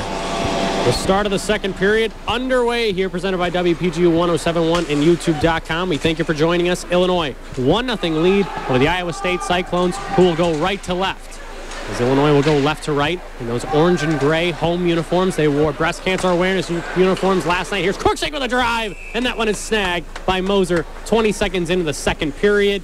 Cruikshank's been dialing it up in this Saturday night affair. Yeah, and I'm really enjoying that line of McGing and Cruikshank. It's a lot faster. It's a lot more exciting. And just to have 2 playmakers on the ice, I think I know why that you want to split up and balance the lines, but to have Eric Cruikshank and McGing in that top line just adds a lot. Nolan with a shot, sticked away there by Moser. McGing on his backhand, has some space, spinning around and a save made, backhanded try, and the puck just scored it through the crease of the far side for Nolan. Nolan has McGing up high, instead spins away off the half boards. Nolan fires one, deflected in front. That reaches the netting. 38 seconds into the second period. Nolan with that elusiveness that Nick Ferrini scouted him for out of the St. Louis Junior Blues. Yeah, Joe Nolan, we've seen it all season long. He's been one of this team's top freshmen, top players overall, especially in the offensive end. The lines for Illinois staying the same in the top 6. Second line out, Bobby Ernstling, Stephen Quinn, and the goal scorer, John Moskalik. What a win there from Bobby, clean for Caprio, firing one in, and that one went wide. Near side pinch, it's Opilka along the half boards. Escaping with it will be A.J. Gullickson, dropping one back for Anthony Song. Song turns away from an Illini forechecker. That was Ernstling. 55 seconds into the second period. 1-goal lead for Illinois. Song hits Adam Alcott. Alcott goes diagonal for Gullickson. Caprio breaks it away with his stick, but instead it's kept in at the Iowa State line, which is in the Illinois line. Here's Max Olson to the right point, fires one, knocked down in front, hits the end boards, and back for Gullickson in the far side corner. Iowa State giving Illinois some chances to knock away the puck, but Illinois not capitalizing. Ernstling hits Quinn. He's 1-on-3, gaining the blue line, has a trailer, turning against the man, and Quinn is roughed up by Max Olson. Of course, Quinn was hit by Cody Ryder, who received that 5-minute major for head contact and a game misconduct in the first period. Opilka floating one in, deflected on. Stephen Quinn right on the doorstep. Caprio's there swiping at it, and Anthony Song is there to retrieve, and a frustrated Joey Caprio, who had a chance, and slams his stick against the ice. Puck is dumped down. Caprio will be there to take. 18:07 left in this second period. 1-0 Illinois. Caprio off the skate of Chance Homer, and there will be no icing. Reese pressuring against Brothen along the end boards. Brothen banks it away to the right point. Here's Opilka, fires one off the left hand there of Anthony Song. He's shaken up, but he stays out there. Homer checks the man into the cage. That's one way to get the puck, but he also checked, I believe that was Brothen, into the net. A stoppage, 2:12 into the second period. You don't see that very often. Yeah, that's one way to somewhat dislodge the net again. But yeah, Chance Homer, he likes to play behind the net, and that's where he's been having a lot of success finding the puck. Faceoff will come out to neutral ice. Neil Novosel for Illinois. He won it cleanly. Jack Graham firing it one in off of a skate. As the line of Andrew Lee, Goggin, and Brian Bandick defend against for Iowa State. Cleared back in, no icing. Mark Condotti, sophomore blue liner to the far side for Evan Sabo. Getting the puck there was Novosel. Wicklund never saw his pass. No icing, the referee claims. As we're back into the Iowa State zone. 2 minutes and 38 seconds into the second period. Novosel back for Graham. He winds and fires. Deflected by number 10 Paulson in front, but Moser was there to track it. He gloves it down. 17-15 left in the second. Almost 3 minutes into the second period. Illinois has almost gotten to every single loose puck, playing as the much faster team to open the second frame. Reminder, it's Breast Cancer Awareness Weekend. Those jerseys that the Illini wore on Friday night were auctioned off, as well as $1 from every ticket purchased this weekend. We donated to breast cancer research in the Champaign-Urbana community. Now on the near side in the Iowa State zone, the visitors come to outlet. Diagonal pass hoping for Tony Uglum. Instead, it's Joe Nolan. Offensive defenseman for Rittendale. Sets up Cruikshank after McGing sprung him through the zone. Top line for Illinois. Drew Richter steals the puck away from Olsen, but instead he overskated it. And Olsen to the right point. Rittendale keeps it alive. Rattling one through, it's Richter. Line backhand pass was intercepted by Uglum. The Minnesota native brings it out to the far side. He's got a head of steam, 6 foot 205. Battles over the blue line to his backhand. Look at the moves from Uglum. And he slides one through to the opposite side where it's Azevedo. Azevedo had a man at the point. It was Sandy. He'll get the puck there from Kramer. Sandy to the left point for Olsen. Looking for a deflection. Left pad save. You can hear the ricochet off the pillows from Heflin, kicking that one out to the far side point. Uglum pressuring as he spiraled one for Jared Erickson, who was fresh off a shift change. Puck comes back in the Iowa State zone. 16:09 left in the second. Iowa State's passing not as crisp as last night. Erickson, the drive right off the mask, and the puck is in the low slot. Where is it on the backhand there? Was Hansen. Couldn't get to it. Tommy Hansen back to the line. Now for number 21, Brothen. Puck skitters away. Again to the left circle in the Illinois zone. Here's Richter. Richter over the red line, over the blue line. Reese tags up, and he'll just dump it in, Richter will. To the far side for Holmgren. Holmgren fakes one and goes down low. Brothen intercepts. Rip Brothen out of Andover, Minnesota. Of course, he's a junior on this Iowa State team, but this is the most minutes he's gotten in his career from Jason Fairman, and he's been playing quite well. 15:24 left in the second period. Opilka battling for it with Severson. Now to the middle for Hansen. He dropped one for number 8, Erickson. Couldn't get it. Opilka on the tape of Charlie Salk. Suffered an ankle injury a couple of weeks ago. And he'll be the first on the forecheck for Illinois. Back to the right point for Opilka as Caprio at the left. He hits him. Joey Caprio fires one, faked it. Now back in front into deflection. Just went wide from Holmgren in front. I don't think Caprio planned to whiff on the first try, but it seemed to be a better chance to throw the second one on. And Holmgren directed it just far of that left pad of Moser. Now back to the right point. Opilka has to double back as number 23, John Severson, the junior, dumps it in. 14:40 left in the second period. What has it been? Only 1 or 2 whistles in this middle frame? Yeah, this has been incredibly quick, and I have to assume someone like Tyler Opilka is exhausted after playing 30 minutes last night. He's played at least 10 or 15 so far tonight. Gullickson goes down low for Alcott. Interchanges on the wrap. Chance now for Iowa State is going to be number 11. That's Hunter Dolan. Gullickson spinning away from a check. The sophomore out of Wisconsin. Again, out of the near side. 14:14 left in the second period. A slap shot from Song. Deflected in front. Reaches the netting. Dolan had a chance for his second goal of the year. Missed. 14:10 left in the second. Yeah, much needed whistle, and the most sustained pressure Iowa State's had all night on David Heflin. Illinois' defense doing a nice job protecting him, though, and not many shots have actually even gone to his own pads. If you're just joining us, Christian Simetta with you, Stephen Cohn alongside. Follow us on Facebook, follow us on Twitter, @Illini Hockey for in-game updates. Subscribe to us on YouTube. If anyone still does that. They still do that. Eric Fisher apparently got very offended when I told him that, or I said that, do people still do that anymore? I believe we've got 130 subscribers, so we thank each and every one of you. 13:58 left in the second period. Gaining the line is number 26, Bandick. Bandick to his backhand. Saucers one to the far side for Ernsting. Taps it ahead for Quinn. Quinn one hand on his stick. Harpoons one out. Olsen is checked into the boards, and there's going to be an arm up. Quinn is going to take a minor as Moslick will slap that pass away. Some more stick jabs at neutral ice. Stephen Quinn pushing a defenseless defenseman if that makes any sense. He'll head to the sin bin 6 minutes and 20 seconds into the second period. It's going to be a boarding minor. Yeah, I love the hustle by Stephen Quinn. I can live with the play, and of course the call was a fair call, but right now I don't know if the Illini have to respond to what's their second PK of the night. The referees, I believe, deemed it a cross-check. One official signaled boarding, one cross-check. We'll see what the overarching call was because he did have those hands separated on the stick. A no-no in hockey. We'll get the official announcement in just a couple of seconds. Stephen Quinn to the penalty box. Iowa State to the power play. Illinois was 2 for 2 and not allowing any goals last night in the PK. And a great pass now at the left circle. Brothen is just a bit off sides. He was in the clear. 6:37 into the second period, and now we have a bit of a fracas after that one. 1:44 left on the Iowa State power play. We expect this type of behavior from two CSCHL rivals that have battled for 45 years. Yeah, Joe Nolan gives a little shove to Britt Brothen on the shoulder after the play, and Brothen didn't really like that too much. So a little ruckus, and we'll see in the next 33 minutes of this game now if that kind of thing continues. Brothen, 5'10", Joe Nolan, 6'4". Bit of a height disadvantage. I don't want to take that battle. I would not either. Joe Nolan, of course, has been in 2 fights in his hockey career, and he won one of them. That's what he told me last weekend. Now out for Brothen. He tips it in. 90 seconds left on the Iowa State power play. Stephen Quinn, 2 minutes for cross-checking. It'll be James McGing and Bobby Ernsting on that forward line. And what do? Excavate the puck and dump it all the way down. I'm really dying to know who beat Joe Nolan in a fight. We could ask him after the game.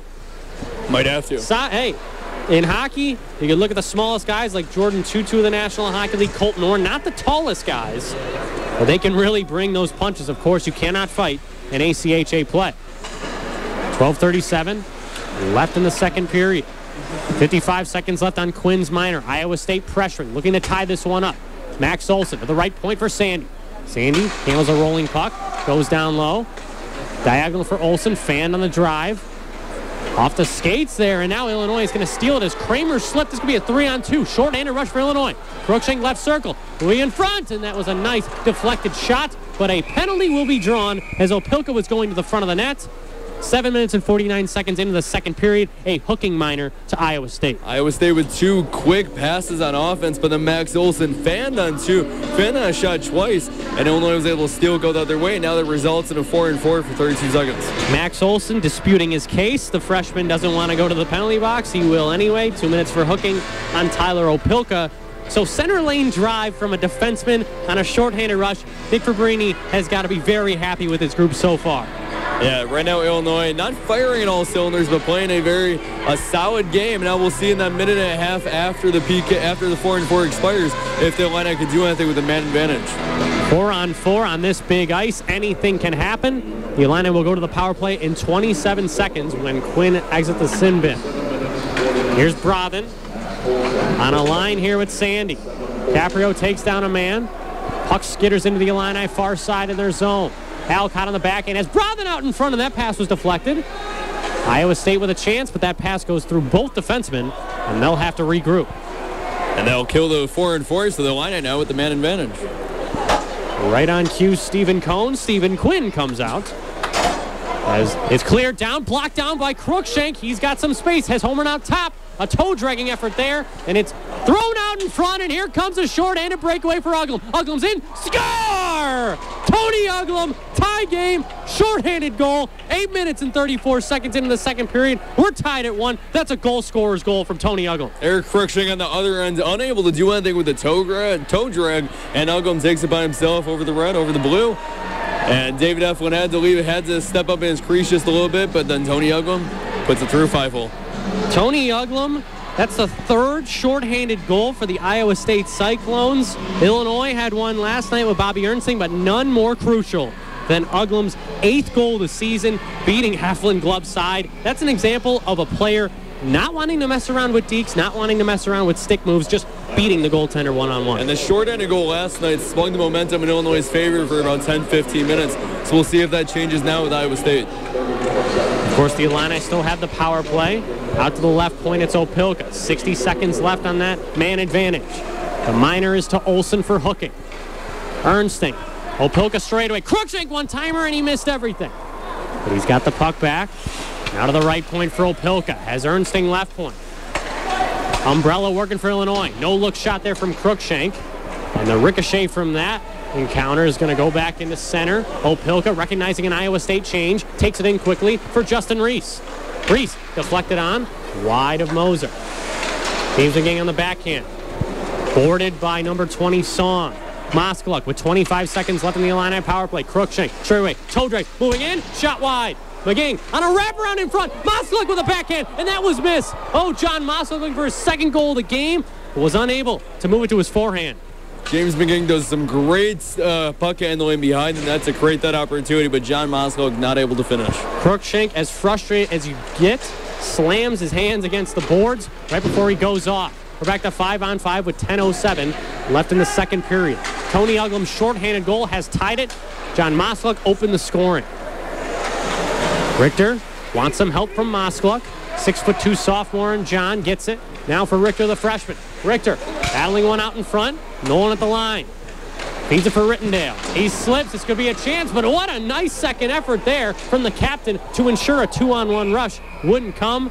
Puck is battered out of play. 10:17 into the second period. 1-1. Joey Randall on all fours able to save that puck, and another breakaway for the Cyclones in this about 2-minute stretch. So it's a great play by the captain. This ice may be newly renovated, Steven, but we've seen a couple of players slip and fall, and that could be the difference between who wins this hockey game. You never want to see it, but one can only dream of that. Yeah, but we've also seen some whiffs and fans on some hits. If it was Max Olson or Eric Cruikshank that both let the opportunities go another way. 5-on-5 play, even strength. Fourth line out for Illinois, and Andrew Lee's line out for Iowa State.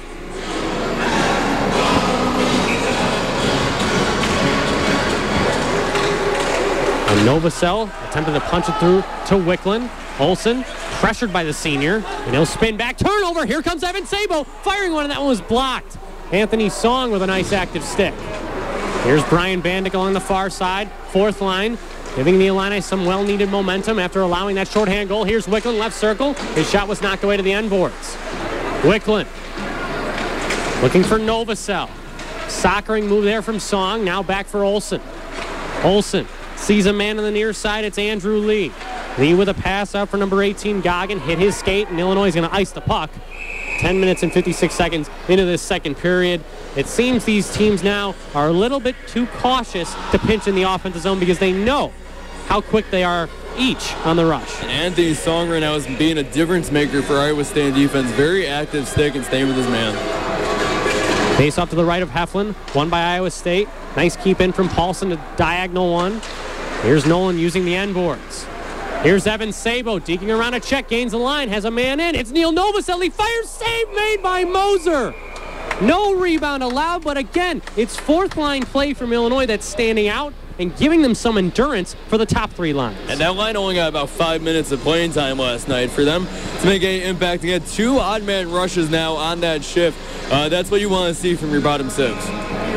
Derek Moser, 37, 12, and 3 in his career. David Heflin, 21, 5, and 2. These goaltenders will not allow much. Now here's Stephen Quinn on the backhand. That was stifled by Sandy with 8:40 left in this second period. Tyler Opelka at the red line. Now out in front for Ernsting. Gains the blue line, toe drag, shot one in. That meets the glasses of it. Deflected off of an Iowa State player. Quinn and Moskaluk battling for it in the high slot. John's got to watch out here as that stick was right in the midsection of Sandy and cleared out there as Opelka diffuses a possible 2-on-1 rush if he doesn't handle that pass. Opelka pestered a bit by Kramer. Now back in the zone for Caprio. 11 minutes and 52 seconds gone by in this second period. Tied at 1 here at the Big Pond at the University of Illinois. Quinn back to the right point. Looking for a deflection. Ernsting tips it out in front. Nobody home. And an alley-oop play for A.J. Gullickson. Caught by Graham and played ahead. And neither team able to get anything on offense. Both teams not even pitching. Could be a turnover here for Iowa State. At the far side, it's Moskaluk. Dumping one down low for Quinn. Graham's got to watch his pinch here as it's at the near side for number 16, Lee. And Graham with a shot sticked away. Richter to the far side. Yeah, some great time right now for that top line to come back out. And 2 out of the 3 are out. James McGing is ready, and he's out. As Stephen Quinn went to the bench on a quick change due to that near side of the benches in this second period. For both teams, enjoy that luxury. 7:17 left in the second period. Iowa State with the counter. Here's Dolan, escaping a check on his backhand, wanting to draw a holding call, doesn't get it. Cruikshank now out for McGing. Mark Condotti wanted to call. His lumber was snatched out of his own hands. And he, of course, is barking at the official. 12:54, or 56 rather, into this second period. A tie game here. Yeah, Illinois was getting a lot of nice chances on Moser early in the second period, but that's kind of calmed down. And right now, they're not playing the same style. They're just playing to the sides, and they're not really sustaining any offense. Christian Simonetta with you. Stephen Cohn alongside Mackenzie Bach down at ice level. In Champaign, Illinois for the second game of two. The Iowa State Cyclones ranked at number 11, and Illinois ranked at number 3. Charlie Salk on this third line. Puck skips over Chance Homer and stick now to the far side for number 5, Tommy Hansen. Sophomore out of Rochester, Minnesota. Couldn't get the puck out. And now it's Paulson as the puck was just laying there. He'll pick it up now for Song. Illinois cautious to avoid the offsides. Salk on a pinch. It's chopped ahead. Maybe a 2-on-1 here. But a nice play from, I believe that was Rittendale. Over to Homer. Homer along the red line. Left-handed shot, and Reese picks up the puck. He shoots one. Deflected wide. Homer retrieves it. Reese takes down a man. He'll fight for the puck along the end boards. Homer misses a check. Puck stays in at the Illini, which is in the Iowa State near side. Quick counterattack, but Jared Erickson couldn't find the puck. Now it's Holmgren. And Holmgren's just going to loft one, and the Illini were gassed on that shift. They changed personnel. Yeah, Illinois, I feel like they're starting to get a little bit exhausted. The depth that they're lacking tonight is with Grant Stuve, is gone with Grant Stuve and David Kellner out. And of course, David Kellner and Grant Stuve did not play in last night's game. They were both injured in the Saturday night game against Lindenwood last week. Charlie Salk couldn't handle that pass. Back in Iowa State zone, it's number 4, Max Olson. Olson at 6'3", 185, one of the tallest blue liners and players on Jason Fairman's club. He can really dish out the hits. 5:30 left in this second period. Tied at 1. Brian Bandick checked by a much smaller Bobby Ernsting, and Bandick's just going to roll off it and keep the puck. Back to the left point. Olsen with a shot off the outside of the cage. An awkward bounce. Spinning one in front. Rittendale punches it away.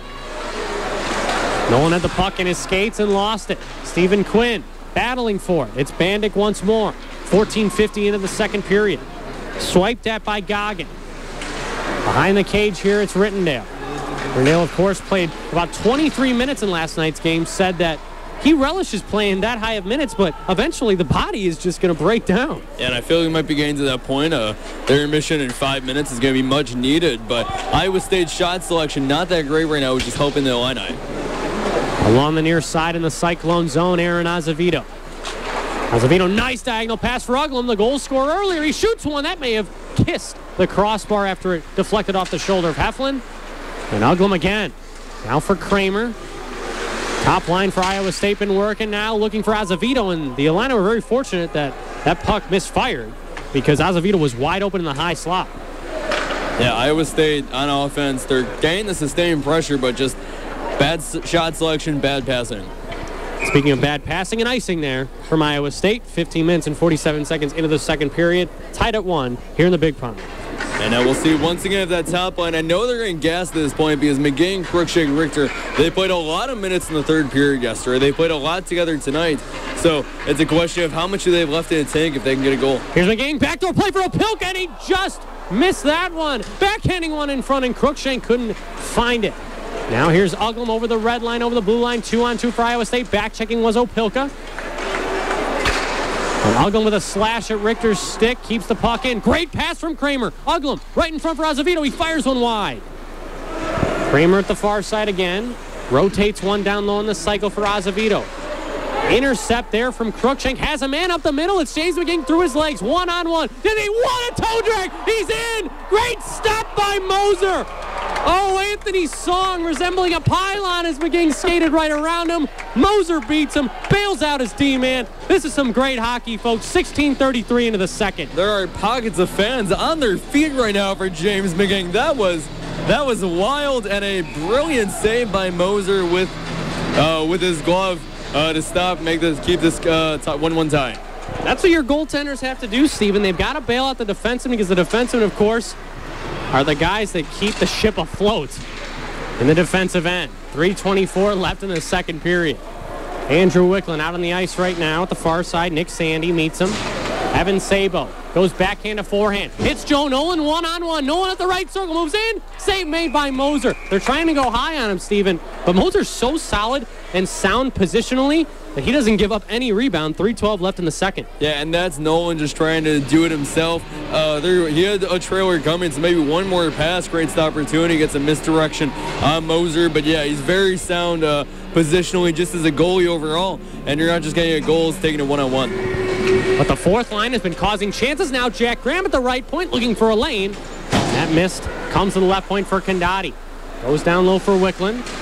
The official right in the middle of that three-man dog pile. And, of course, he slips. And a Bronx cheer there from the harassing Illini, I should say. Now to the far point. Sabo against Olsen. Graham with an active pinch. The Illini got to pick his position up as fresh off a shift change was number 9 in Homer. Bandick escapes. Now back to Olsen. 2:40 left in the second period. Tied at 1. Lee outlets for number 26. That's Bandick. Excuse me. I thought that was going to be John Severson. But it's Brian Bandick who's had a huge part in this hockey game. He retrieves the puck. Has Olsen left point. Salk watching him. 17:35 into this second period. Looking out in front for Goggin. A swipe chance, and that one was right off the left pad. And the rebound was there, but Goggin was tied up with number 28, Sabo. To the far side, it's Goggin, number 8 versus number 18, and Mark Condotti pins him to the glass and knocks him down. Yeah, it takes him down, Mark Condotti, having a great defensive shift. And here's Chance Holmgren. Regroups for his forward core, trying to get the puck out to center. He's able to do so. That's a key element of the Illini's game that they've struggled at. They've turned over the puck in this weekend, as has Iowa State, but that's just what you're going to have when you play against two division rivals as Jack Graham is run down. The Illini are going to go to a power play 18 minutes and 20 seconds into the second period.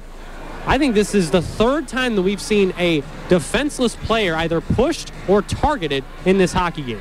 Jack Graham was skating towards the ice, so he didn't see the defender or the forward Tommy Hansen chasing after him, and as they went for your puck behind the net, slammed into the boards. Yeah, and it's going to be a boarding call there on Tommy Hansen. You just mentioned it.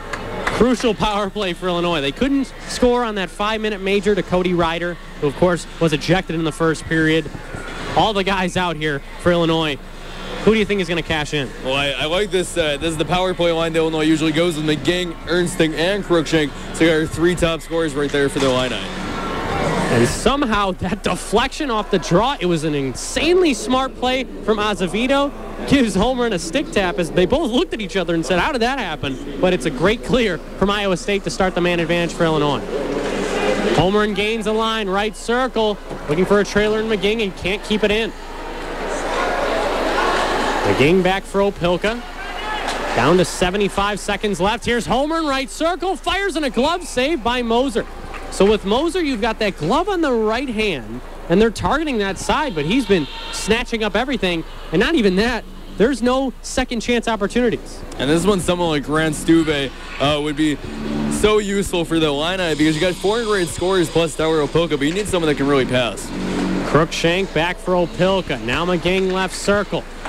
Opilka straight away on the umbrella. Cruikshank one-timer just missed wide. How did that one not hit the twine as McGing has to resurface in the neutral zone?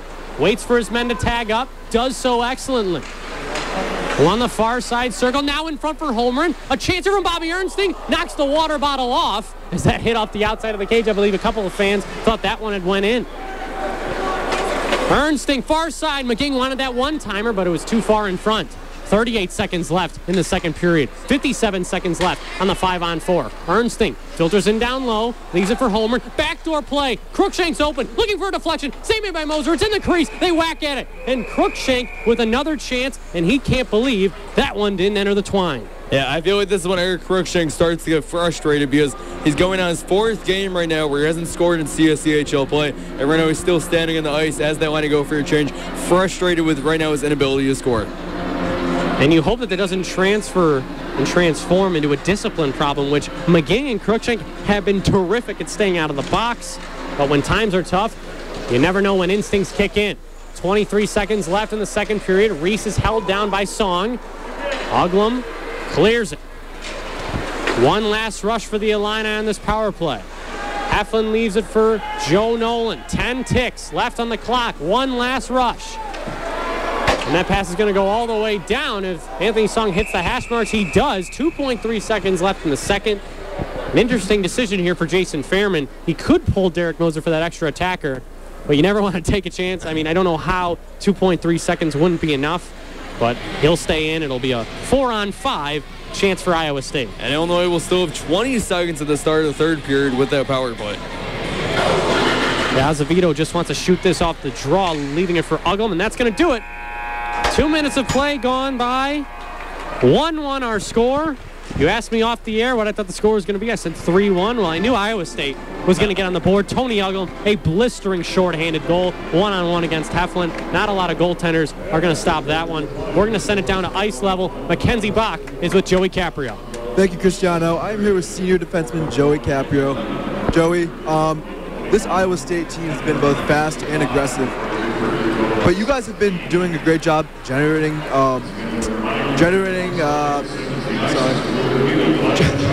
opportunities in the offensive zone. Is there something that you guys need to do differently in this third period to get a win tonight, or is this just a matter of time before you guys get another one in the net? Honestly, I think we need to get back to what we did in the first. We were going hard. We were getting in on the forecheck, banging bodies, getting in front of net. Obviously, as you see, we put a lot of shots on our goalie, but he's seeing a lot of them. So if we get in front of net, that's how we scored our first goal. Mosk went to the front of net, had a nice tip. So we got to keep doing that. We got to keep going hard, and we got to play our game.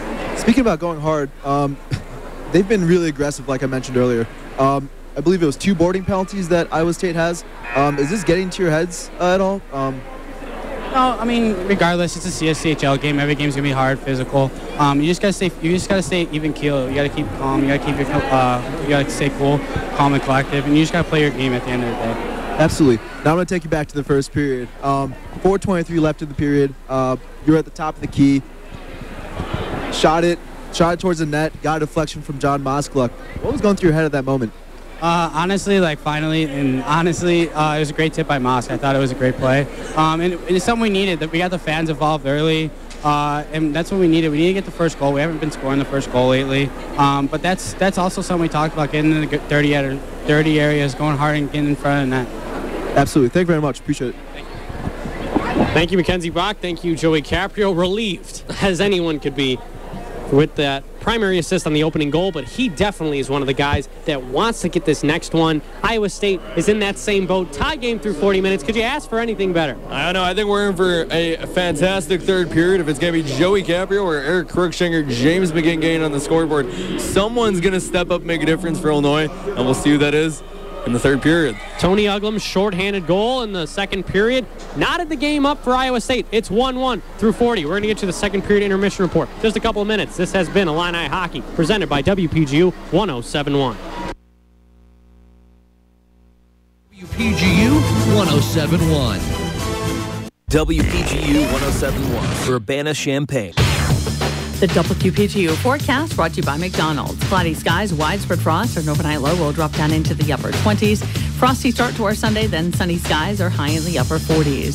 Monday, partial sunshine near 50. Tuesday, sunny skies, mid to upper 40s. And then we do have a chance of rainfall a little later on Wednesday, our high low 50s. Thursday, partial sunshine, our high just over 60. I'm staff meteorologist Sally Russell on Champaign's Alternative. WPGU 1071. Wake up with McDonald's sausage, egg, and cheese bagel for only $3.49 at participating McDonald's. Limited time only, a la carte only. Cannot be combined with any other offer or any combo meal.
Hockey on WPGU. Now time for the intermission report. Reporting live from the University of Illinois Ice Arena for the second period intermission, I'm Abby Calsto alongside Cristiano Simonetta and Mackenzie Bach. And you're listening to Illini Hockey on WPGU 107.1. Well, going into the third, we are tied here in the Big Pond after junior forward Tony Uglum for the Cyclones sailed one past David Heflin. Can we just talk about how that just sailed past his head for a breakaway? Just sailed. Just sailed? Like that song? No. That flew over everybody's head. Thank you. Thank you. Some a cappella here. We saw it in the national anthem, and Mackenzie brings it back. I love it. Tis the season, Christmas is coming. Just gotta get my voice ready. But I mean, yeah, it was just an off-man rush, and unfortunately, David Heflin was not able to get his glove up fast enough to stop it from going in. Yeah, that's a veteran move by Tony Uglum. I mean, he's played against David Heflin over the past 3 years, and when you're a shooter and you come through those high circles, the first move that the encounter is supposed to happen is supposed to come from the forward. Tony Uglum, all he did was just rip it.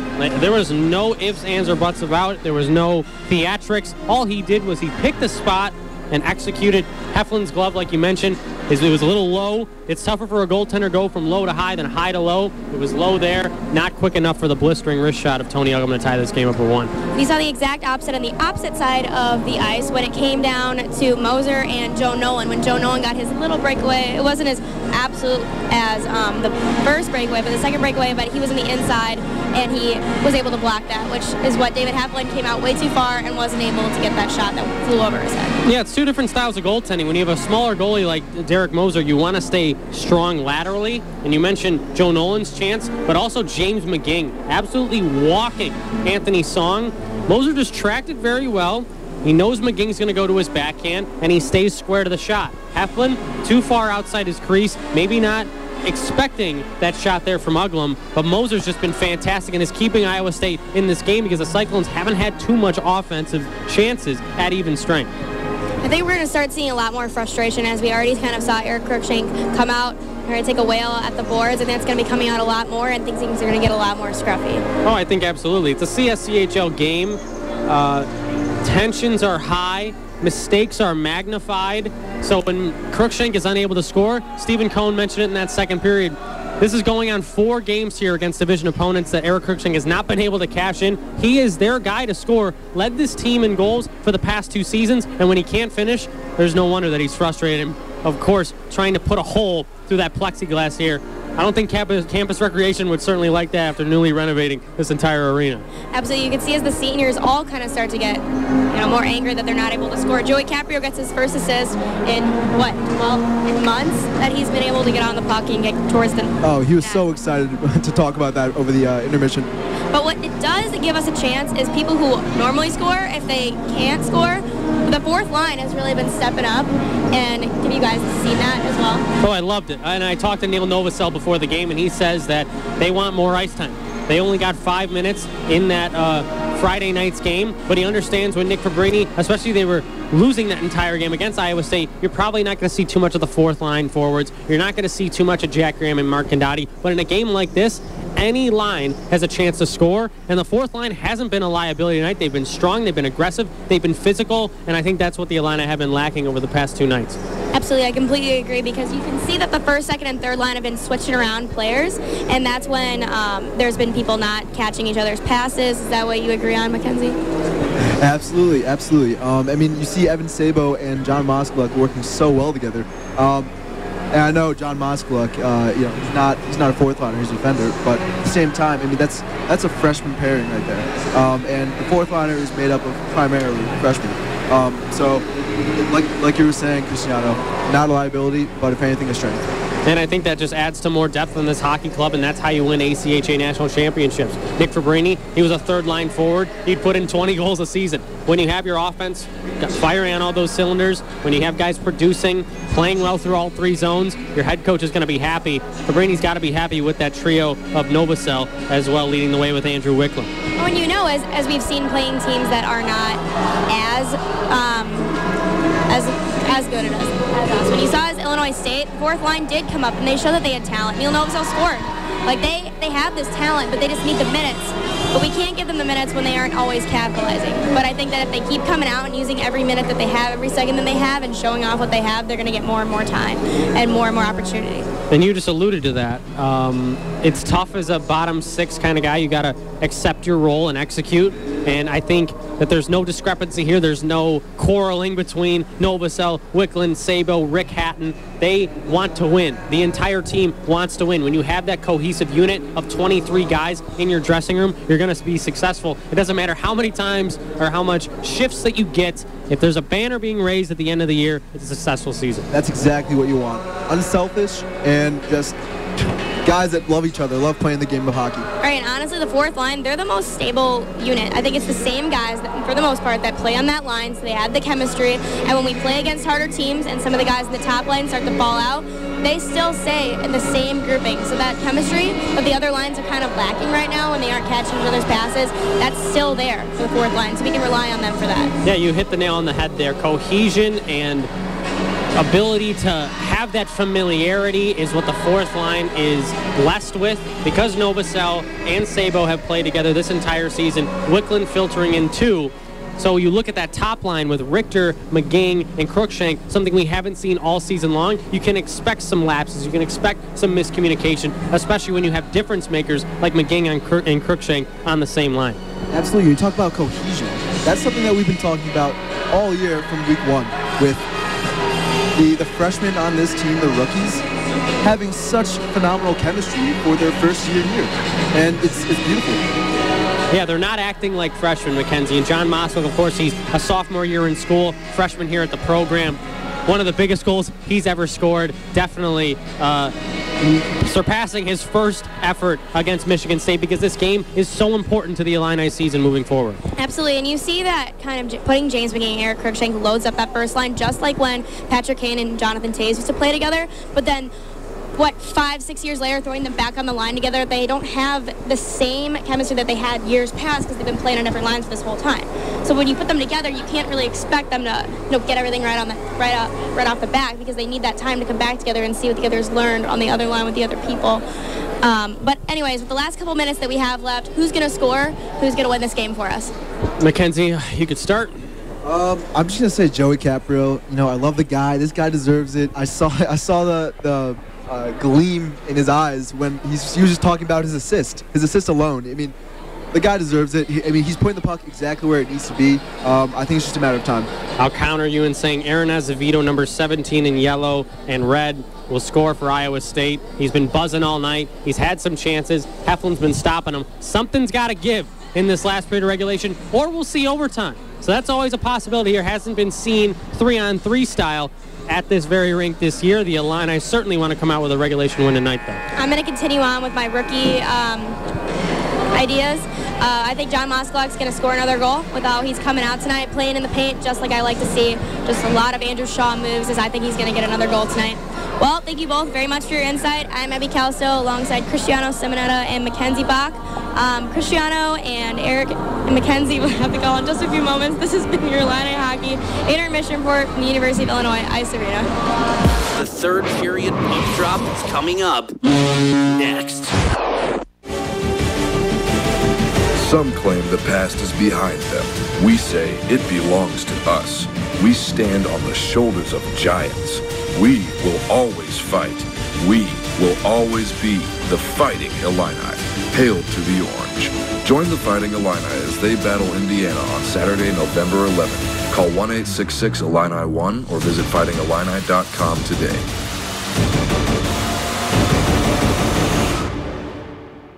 They say money can't buy happiness. Yet at Subway restaurants, $4.99 buys you a foot-long Black Forest ham, meatball marinara, spicy Italian or cold cut combo.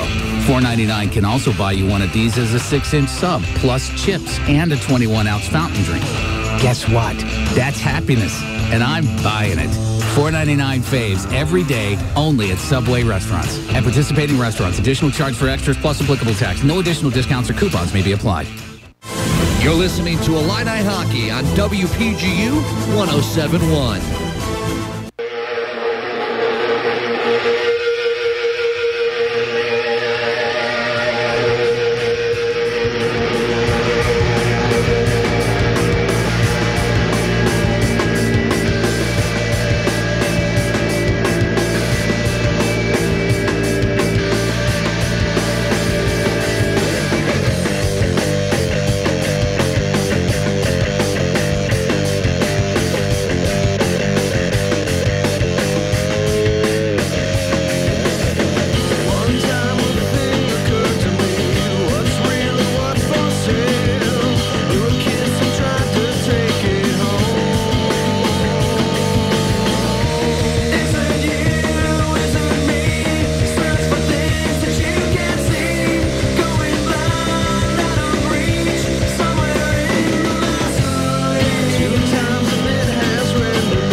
We hope you've got your seatbelts fastened.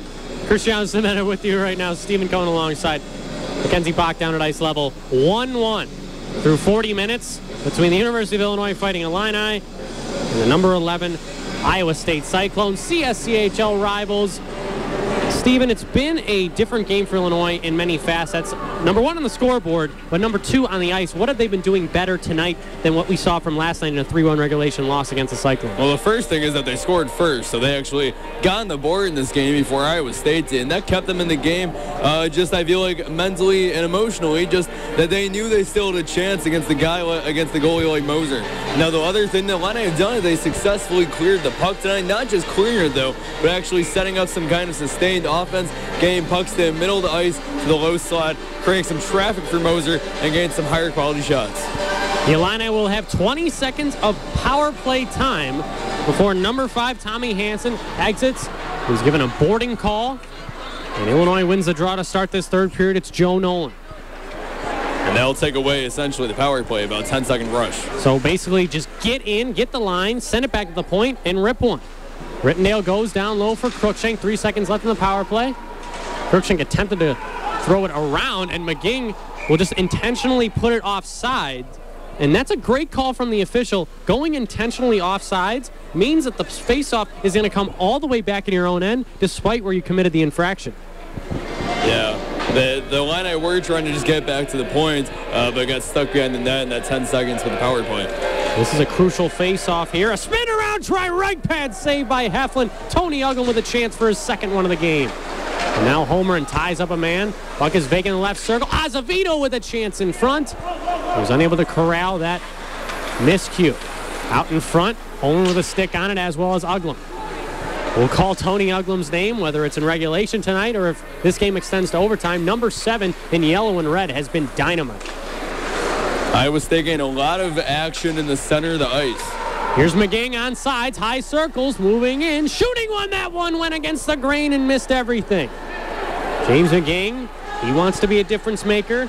Eric Cruikshank does as well, but a man with the puck, Joe Nolan, with a quick spin pass. Up for Cruikshank himself. 18:47 left in this third period, tied at 1. Richter with a big hit against the end boards. Alcott comes away. The speedy junior forward drops one back, backhanded away to center ice. Will Caprio be able to get this before it reaches the goal line? No, sir. It'll be an icing, a minute 26 into this third period. Face-offs. Possession right off this draw here, whether it be in any of these zones in the third period, can make a difference in this outcome of this game. And we just saw with Iowa State, they got one pass to Tony Uglum off the draw and a great spin around shot. The Illini lose the draw. Brovin battles in the corner with Drew Richter. Tossed around to the far side. Opilka with a pinch against Gullickson. Haven't seen A.J. Gullickson too much in this hockey game. Of course, got the scoring started last night. He has 4 goals on the season. Ernsting. Diving effort, keeps the puck in. Now down low for Richter. Richter on the wrap chance, and that one stopped. Rebound try for Ernsting. Jumped quickly, though, by Iowa State, and back up to center for Dolan. Dolan moving forehand to backhand. Now a power move, backhanded shot. That was knocked away by, I believe, the stick of Heflin. It looks like Joey Caprio got on the action on that play as well. Quick backdoor shot there by Gullickson, and that one was hoping for the near side post. Unable to hit the twine. Back to the left point. That's Max Olson. Can't handle the pass. Mossville pressures him. He'll feed it across to number 6, Nick Sandy. Sandy dumps it in. Now to the end boards. A streaking Dylan Goggin can't get to that for the Cyclones. Mossville doesn't set. Turn the puck over. Now at the left circle. Moving one in front. Drew Lee right around the net. Heflin covering it well. Right pad save. Rebound smothered. But now a turnover again. Brian Bandick. The circus continues here. Round and round we go. Back to the right point for Sandy. Sandy left point for Olsen. Winds one, shoots one. Blocked in front by Novosel. Novosel for Moskvik, tipping one ahead for Wickland. Fourth line out for the Illini. Took 3 tries. The Illini finally able to get a good clear. And they get a change as well. As Kendotti's going to get the puck along the Illini bench. For Evan Sabo. Back to Kendotti. Tommy Hansen, some great back checking. Cleared up ahead to center. Novosel now for Evan Sabo. Boy, would this be a great time to score your first goal as a member of the program. Wickland can't get to that puck. Kendotti decides to stay back at the left point. 3 minutes and 20 seconds into this third period. 1-1 our score between the Illini and the Cyclones. Here's Justin Paulson. In his own zone, playing it across for Song. Two right-handed defensemen. Don't really see that a lot in the ACHA. But Cody Ryder being out, who is a CSCHL all-defensive team member.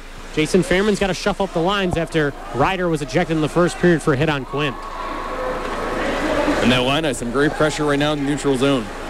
But Justin Paulson is able to slip right through, a pass off sides, and a late shot here. And that's one of the unwritten rules in hockey, so Joe Nolan's going to give him a little bit of a shove. Kendati with some words. 16:07 left in the third period. Obviously, an incidental play from Aaron Azevedo. But Illinois' pressure in neutral zone creates that offsides, and now the Illini will have the advantage on the draw. But yeah, it might start to get chippy now in the final 15, 16 minutes of this game. Crookshank, Holmgren, and McGing. What do you think of that? Now then, Drew Richter's doing much right now to add much to that first line, so to balance it out with passing and scoring. Aggressive dump in here, ricocheting over the stick of David Heflin. As now it's Rittendale for Crookshank. Nice forehand, backhand move. Holmgren for Joe Nolan. He moves and fires right into the chest of Moser. 4:09 into the third period. Holmgren right on cue, making things happen. Nolan denied by Moser for the second time. And Nolan kind of slammed his stick into the end boards after that play, frustrated with his inability to get that shot from the left circle.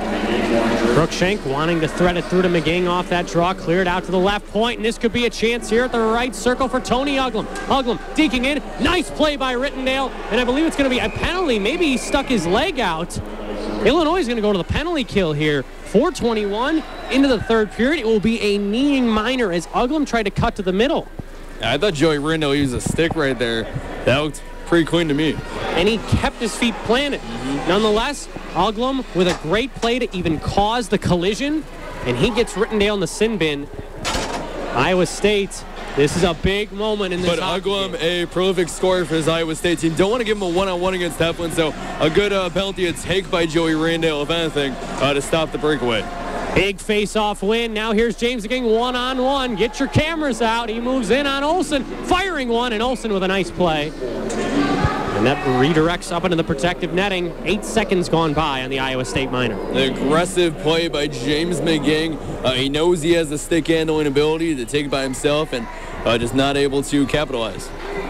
How aggressive, though, is Nick Fabrini putting James McGing and Bobby Ernsting on that first shorthanded grouping, because they have caused so much havoc for opposition power play. Only 2 goals through 5+ periods so far this weekend, so have to just find any way to produce offense. Opilka slaps one down, blocked by Goggin. Now back into the Cyclone zone. 4 minutes and 40 seconds into the third period. Cristiano Cimetta with you right now. Stephen Cohn alongside. Mackenzie Bach down at ice level. 1-1 game here between the Cyclones and the Illini. Visitors on the power play. Olsen dropping one back to the near side. Goggin at the right point, has Sandy left point. Goggin defers over to Gullickson, right circle. Now Sandy, look for his seeing eye shot. Back for Gullickson, right circle. Shane maybe they score! Brian Bandick on the rebound, a power play goal. 5:06 into the third period. Iowa State has their first lead of the game. And Brian Bandick did that backhanded right in front of David Heflin. He took it from his left side, put it in. He knew it was in the moment it went. And now the Illini find themselves once again at a 2-1 third period deficit. You said Uglum was a prolific scorer. Bandick is not. In his first year as a member of the Cyclones, his only second in 13 games. But boy, is that a big one for Iowa State. Possibly an early dagger if Illinois is not able to capitalize and respond. And Iowa State's already won 3 straight games here at the Big Bond. No other team with as long of a winning streak. So they're all going to make that 4. 14:45 left in the third period. A power play goal. So Uglum driving to the net, draws a penalty on Rittendale, and it comes back to bite Illinois. Icing here at the other end as Nolan and Rittendale hit the hash marks. A captain in Joey Rittendale who doesn't take a lot of penalties, takes one there. What's your mindset as a leader moving forward? Because this game is nowhere near close to being finished. Well, I think they had to have the trust in their teammates right there, so that was an okay penalty to take. But now I think you just have to realize the situation and that you're at home.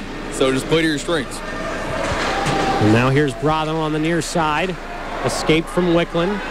Iowa State seems to have a lot of space through the middle, and they fire one in off the outside of the cage. Now here's Nolan on the near side in the Illini zone. As Wicklund. Instead dumps it down as Novosel changes. Here's Anthony Song. The pass was knocked down by Wickland. Could be a brief chance here for the fourth line. Sabo pressuring. Now to the far side for Ernsting.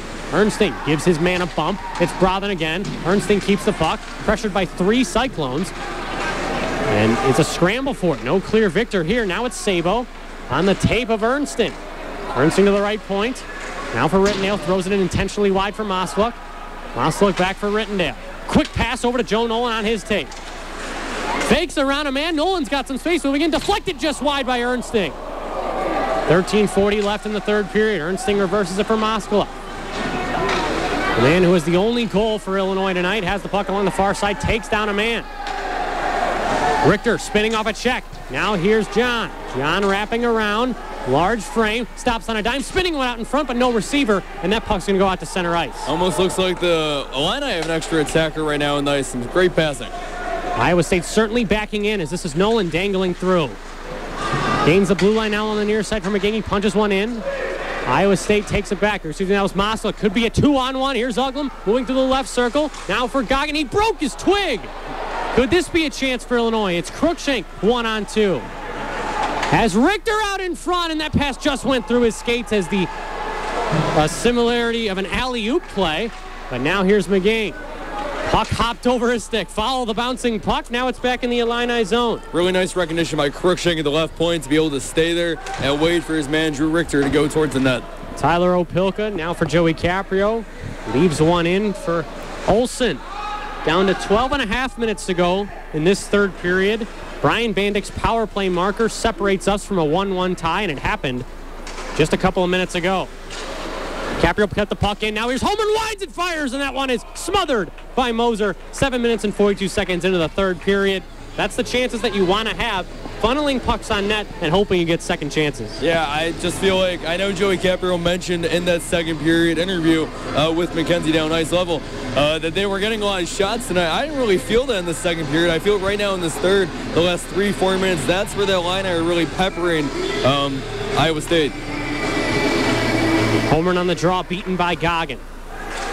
On the far point for Song. Here's McGing. Saucering one in front. Holmgren through a man's legs. Kept in at the left point by Condati, just barely. Here's Cruikshank. Pressured now to the far side. Cruikshank plastered to the boards. McGing as well. Jack Graham overskates a puck but gets it back on the neutral ice. They have to tag up. This is Anthony Song. Passes Bandick into the Illini zone. Nice move there. Gets the possession now for Drew Lee. Lee back to the left point. Quick pass from Sandy. Excuse me, that was number 18, Goggin. Now throwing one all the way down, no icing. Here comes James McGing, playing it to himself. 11:30 left in the third period. We're used to him doing this as he hits Nolan. Now out for Rittendale on his backhand. Fires one deflected on, just went wide. Novacell reverses for Wickland. Wickland sputtering one out to the left point. Nolan's there. Keeps it onside. 11:15 left. Deflection, and that one goes up into the netting. 8 minutes, 48 seconds into this third period. Some time on the clock for Illinois before we start getting into panic mode if you're head coach Nick Rainey. What does Iowa State have to do to limit their chances? I think Iowa State has to keep just staying, being very well positioned and not allowing Illinois to get any traffic in front of them, pushing them away from that low slot. Novacell on the draw, wants to hit Rittendale on the backhand. He does so. Rittendale just wide of the glove. Now out in front, Sabo's stick was tied up. Face-off plays key, essential, but now it's Iowa State. Gullickson with a fanned effort. Now for Dolan. Dolan checked to the boards and finished, canceled out.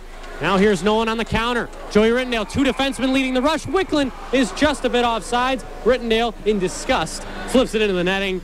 9 minutes and 10 seconds into the third period. The captain with a chance. Yeah, the kind of unforced error right there that you just can't have at this point in the game. That takes away an opportunity for the Illini and an odd man rush. Christian Simmons with you right now. Stephen Cohn alongside. Mackenzie Bach down at ice level. Just 10 minutes and 47 seconds away from a sweep at the Big Pond for the Iowa State Cyclones, which would do damage in the CSCHL standings early on in this season. Holmgren is checked by Sandy. Moser's out to play it. He drops one back. Richter pressuring a man. That's Olsen to the far side half boards. They tie up. 10:27 left in the third period. Moskowitz goes down low. Holmgren gets inside his man, looking in front for Caprio. He's got him. That shot was blocked. Rebound try, Caprio again, and another try. It stayed out. I don't know how, but Drew Richter couldn't bury it. Now here's Opelka. Moscow left point. Quick passing over for Holmgren. The closest the Illini have been to tying this game up. And Holmgren's boarded to the glass. The Illini are going to go to a power play. 9 minutes and 55 seconds into this third period. The crowd's amped up. Drew Richter, Joey Caprio, not able to finish a 2-foot putt. I don't know what it is for Joey Caprio at this point, but he can't get anything. And it looks like still things are going down ice. A little chance Holmgren's slow to get up, and the Illini's top power play line comes back out. So this is their chance, I think, this next 2 minutes. They have to find a way to score. Mackenzie mentioned to Joey Caprio there's been a multitude of boarding calls. There's another. Nick Sandy to the box, number 6 in red and yellow. The Illini have to score on this power play here before they start freaking out. Yeah, if they get down to 8 minutes and then they're at 5-on-5, I think the Illini are going to start to get concerned because Iowa State played some great defense last night when Illinois went to the extra attacker and just when they were trying to really get something going to offense the final 5 minutes. So you don't want to get to that point. Interesting to note, I just heard word from the referee that this is going to be a 5-on-3.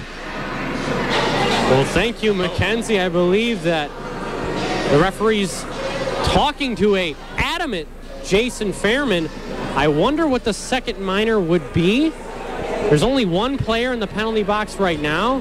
Azevedo disputing at the red line. Opelka just staying still, very obedient, doesn't want to draw a call. Penalty box door, I believe, is still open. As now this may be a timeout called by Nick Fabrini, but I don't see a second man in that penalty box for Iowa State just yet. Yeah, no, a 5-on-3, that would be... Well, the door was open, so Mackenzie wasn't too far off on it. Maybe a scoring error by the officials. No. Mackenzie, what do you got? Yeah, Coach Fabrini was actually baffled as well. He thought it was going to be a 5-on-4, but I was just told that it will be a 5-on-3. I'm not sure who is going to be, though. We'll have to find out. We'll take your word for it before we get that puck drop. Nonetheless, it's a man advantage for Illinois. Yeah, but it's all going to start off with this face-off. The Illini have to get something going. They have to win it. So I think we're going to see Eric Cruikshank on the dot. He's been Illinois' best guy in the draw the past few seasons. And then maybe a quick pass to James McGinn at the point, trying to get a one-timer. 10:05 left in this third period. Illinois has taken their timeout. Iowa State keeps theirs. That can come into play late in the hockey game. Yeah, do you agree with Nick Fabrini's decision right now to take this time out? A lot of time left on the clock, and with a 5-on-3, what kind of play could you really be setting up? Well, if it is, in fact, a 5-on-3, you just have to win the face-off, start that cycle down low, and you'll expect a bang-bang play at the side of the net for Illinois to try and capitalize. They've done it all season long. But, yes, there is a second minor up there, Mackenzie. Excellent call by you. 10:05 left in the third period. A full 5-on-3 advantage. We'll get the official calls in just a moment. It's going to be a wild 2 minutes here at the Big Bond in Champaign. And Hunter Dolan will serve it, possibly a misconduct penalty on Iowa State. To 5-on-3 we go. James McGinn to Tyler Opelka at the right point. Just over the halfway minute mark in this third period. Bobby Ernsting now for Tyler Opelka. Down low, gets it back. Over to Ernsting. Great save by Moser. In and out of the glove. McGinn with a pass. It's blocked down, but a second effort by McGinn. Now here's Holmgren diving, and it kept in by Ernsting. Has Cruikshank and said that shot is blocked, and that'll be cleared. What a key play there from Iowa State. Anthony Song gets it done. Really good 30 seconds by that line. I know not much energy exerted. We're going to see that same 5 out there. And on this big ice, we'll win the 5-on-3. You win the hockey game, as former Illini hockey broadcaster Drew Curtis would say. The Illini have 1:15 left. Ernsting now for Opelka, looking for that perfect shot. He's got it in the top of the circle. Now here's Ernsting. Cruikshank lays it on, score! Mr. Third period ties this game at 2. 9:08 left in the third. Oh, the one-timer from Eric Cruikshank. He was held scoreless his first 3 CSCHL games, and you could tell his body language on the ice. He wanted to get a goal tonight, and none bigger than the tying goal with 9:08 to go here in the third period. The harassing Illini in full effect, taunting Derek Moser, but I'm not sure one of the best goalies in the ACHA can even stop that one. That's about a 95-mile-an-hour slap shot. Wow, that was an NCAA goal, not just ACHA. But they still have a minute left of power play time. 9:03 left in the third period. The Illini gain the zone. Cruikshank dropped it back. Aaron Azevedo clears it down. David Heflin will not be able to play this one as McGing battles with Brothen. 8:50 left in the third period. We've got a new ball game. Sandy goes down low. Here comes a 3-on-2 rush for Illinois. Bobby Ernsting gains the line, right circle, toe drag, shot was blocked, ricocheting to the left corner. Chance Holmgren's going to get to it. 33 seconds of power play time. And it's Aaron Azevedo again, stealing the puck away. Iowa State may not have killed the first one, but they're seconds away of killing the second, Mike. Yeah, they'll get one more rush, though. They'll go for a change. That line that we saw for the first 100 seconds of this power play will now be on the bench. Here's Opilka looking for a right wing play. There he is. It's Joe Nolan getting the line. Moskalik in front. Nolan looking for Salk. 8 seconds left on the power play. One more chance for Illinois with a 5-on-4. 8:08 left in this third period. Cleared down. We're back to 5-on-5. This is going to be a fun set of 8 minutes, Steven, to conclude regulation, a 2-2 score. And just to put it in perspective, maybe the most important 8 minutes of Illinois' season to this point. Moskalik goes inside out on Olsen, makes a man drop. Here's Moskalik. Backdoor for Salk. 7:47 left in the third period. Nice move from Charlie. Instead throws it through, and that one was lucky it wasn't knocked down. Now Moskalik along the far side. Richter comes to it quickly. Got in front for Salk. And that shot was launched up into the air. 7:30 left in the third period, 2-2. Here's Salk bouncing. Nolan doesn't decide to pinch. Olsen, a fellow defenseman, drops one behind the line. Iowa State gains the zone. Gullickson with a great play. Richter's got to be careful. Watch the hooking. And now Salk excellently tosses one down, not far enough for icing the Illini. A well-deserved change. Safe play by Joe Nolan not to pinch and neutral ice to really not allow a man advantage for the Cyclones. Justin Paulson through the zone, turned over. Here's Wicklund. Great pass on the tape of Sabo. Goes between his skates. 6:58 left in the third period. Down low for Wicklund. Wicklund boarded by Olsen. Goes through the skates of Sabo once again, but in a negative connotation for the Illini to the near side. Out to center, it's the senior Wicklund. Wicklund dumps one back in. Sabo's the first one to get it around Paulson. Paulson manages to keep the puck. 13:27 into this third period. Caprio trying to skate back. Iowa State on the counter. Here's a shot from Lee. Went wide. Bandick the goal scorer in the third period for Iowa State. Takes some slashes. Reverses it down low.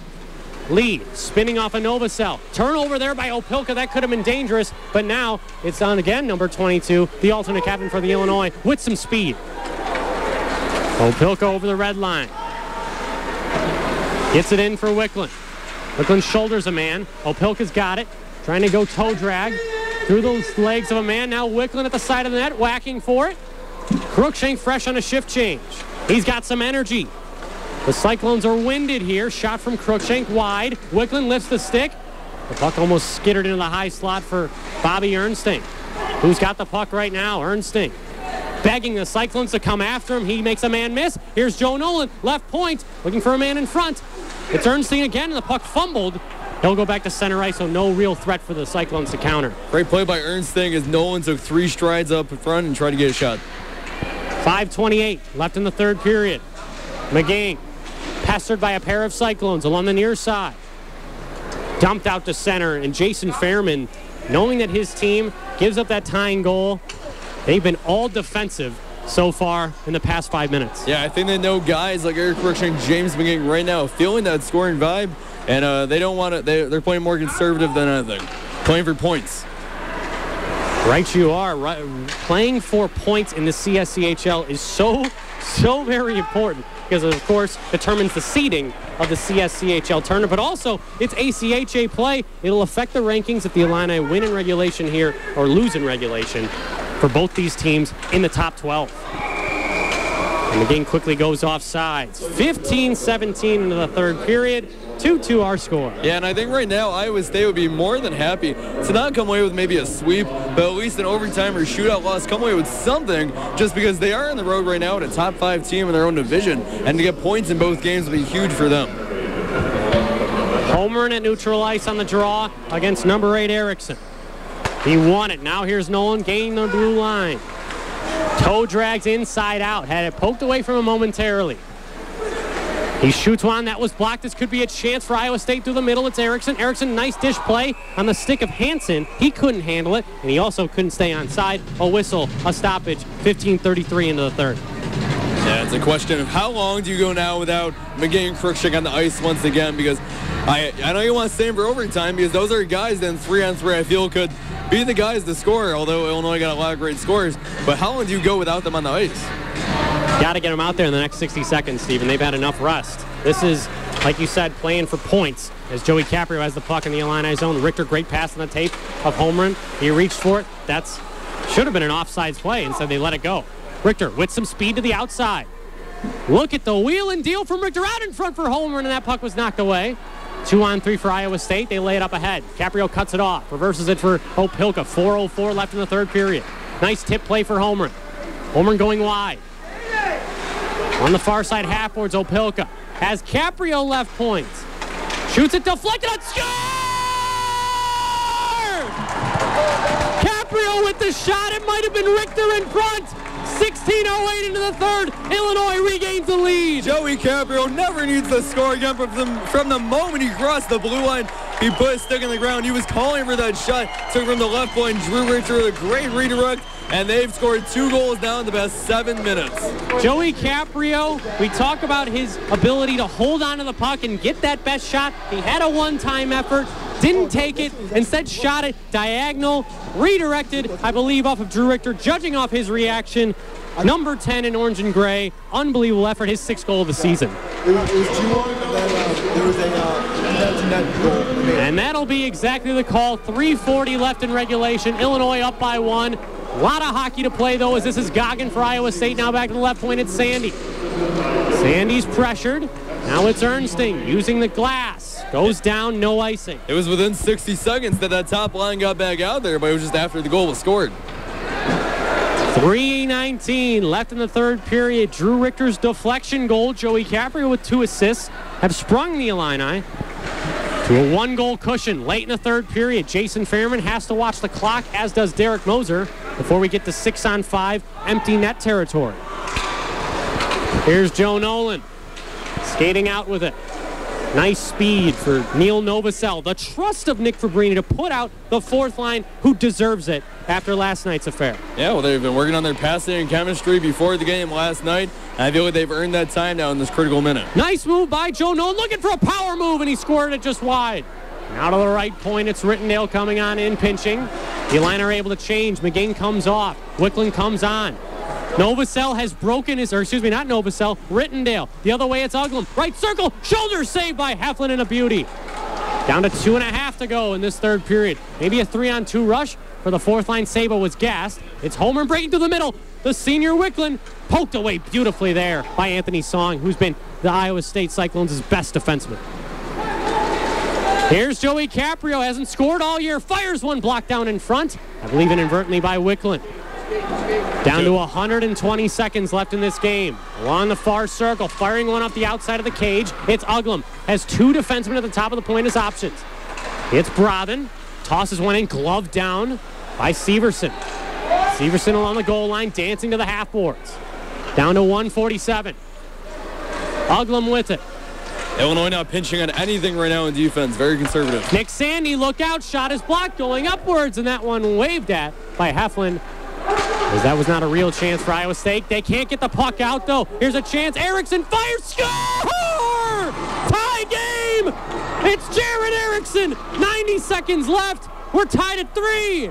The inability to clear the puck, which was a problem last night for Illinois, comes back to bite them now with 90 seconds left in this game. And just a great one-timer past Heflin.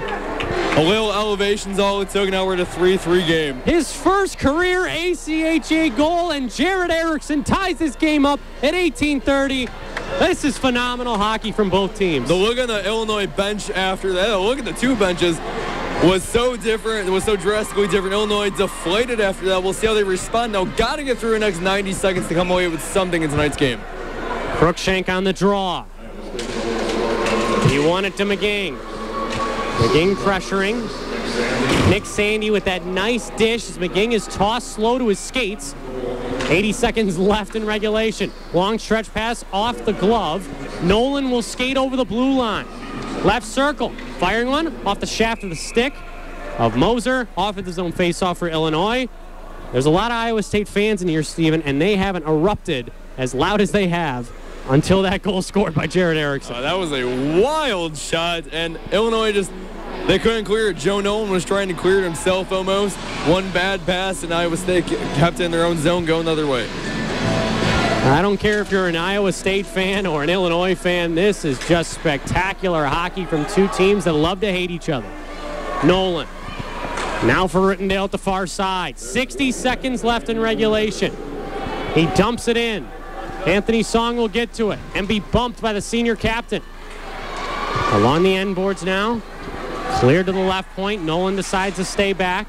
Look for that home run pass from Iowa State. They try it, knocked down. That's going to be an onside play. Azevedo for Colton Kramer. Looking for a back to play. Score! Aaron Azevedo! 38.6 left in the third. Iowa State shocking Illinois with 2 quick goals. It's like the one extra pass. They got past his blind side. And that's a difficult play right now for Illinois because up 3-2 with 2.5 minutes to go and give up 2 goals in 52 seconds. Azevedo beat his man to the net after a home run pass was knocked down in the neutral zone. Heflin will start this face-off on the bench, 6-on-5. Yeah, that's a nightmare scenario for that line. They were 2.5 minutes away from coming away with a regulation victory. Then they had overtime. Now they have 38 seconds to get the game-tying goal. Holmgren won the draw to Caprio. Backhanded one for Opelka. Empty net for Illinois. They gain the line. Here's Holmgren. Whacked at it. A chance for Iowa State. They backhand it forward. Caprio's going to be unable to get it. A.J. Gullickson. 20 seconds left on the clock. Holmgren skating through the neutral zone. Can he get it deep? Can't do it. Iowa State with a chance at the empty net. Just missed wide. 15 ticks left on the clock. Iowa State gets to the puck in the Illini zone once more. It's Opelka. John Moskalik fighting for it 7 seconds ago and backhanded one to the near side of the Illini zone. Iowa State sweeps Illinois in the opposition's building, and what a game it was. The final 4-3 Cyclones beating the Fighting Illini. Yeah, not the last 2.5 minutes Illinois will hope for, and that will stick with them all season long because that is a crucial defeat now, getting swept at home after they had a very, very good showing, probably their best road showing at any conference team last weekend at Lindenwood. That is a disappointing follow-up. And they had the lead late in the game, Illinois did, due to a pair of goals, one from Cruikshank, the other one from Drew Richter. But the determination of Iowa State, Jason Fairman's team, wants a higher ranking in the ACHA national poll. They're going to get it come Wednesday. Yeah, this is a top 5 team. Now, Illinois probably is going to drop out of the top 10. And that's 3 goals in the final 2.5 minutes. We saw great goaltending from both sides, Moser and Heflin, all week long. But at the end, it was the offenses that came through. Some great passing, some great scores at the end. And Jared Erickson with a game-tying goal, his first career, and that's the clutchest goal of the weekend. And I hate to say I told you so, but in the second period intermission, I said Aaron Azevedo would score the game-winning goal. He did just that. Well, I did also mention that Joey Caprio would get a goal as well. But Richter got credit for it, so almost. Assist. He was so close. He was close. Aaron Azevedo, his 7th goal of the season, stuns this Illini crowd. 2 goals in a minute for Iowa State. 4-3, the final. We'll get you an on-ice interview with Mackenzie Bach and head coach Nick Fabbrini in just a moment. But before we do, your 3 stars of the weekend. My first one, it's tough at this point. It's very tough. I'm going to go with Bobby Ernstein just because of the short-end goal last night. That was a brilliant play. David Heflin also a very good weekend. Some defensive breakdowns. Gave up a lot of goals. Also, Joey Caprio, 2 assists tonight. Mackenzie Bach is down at ice level with Illini hockey head coach Nick Fabbrini. Thank you very much, Cristiano. Coach Fabbrini, less than 10 minutes remaining in the 3rd period and 2 minor penalties called, to everyone's surprise, and resulting in a 5-on-3 as opposed to a 5-on-4. Did your play calling change at all when you realized it was going to be a 5-on-3? Yeah, we drew up a play and executed it, and that's actually how we scored. So. Do you mind if I ask what you told your players when you realized it was going to be a 5-on-3? That we need to have urgency and try to tie the game. Absolutely. Now, what does this loss against the CSCHL divisional rival Iowa State mean for the team? It means we need to be a lot better.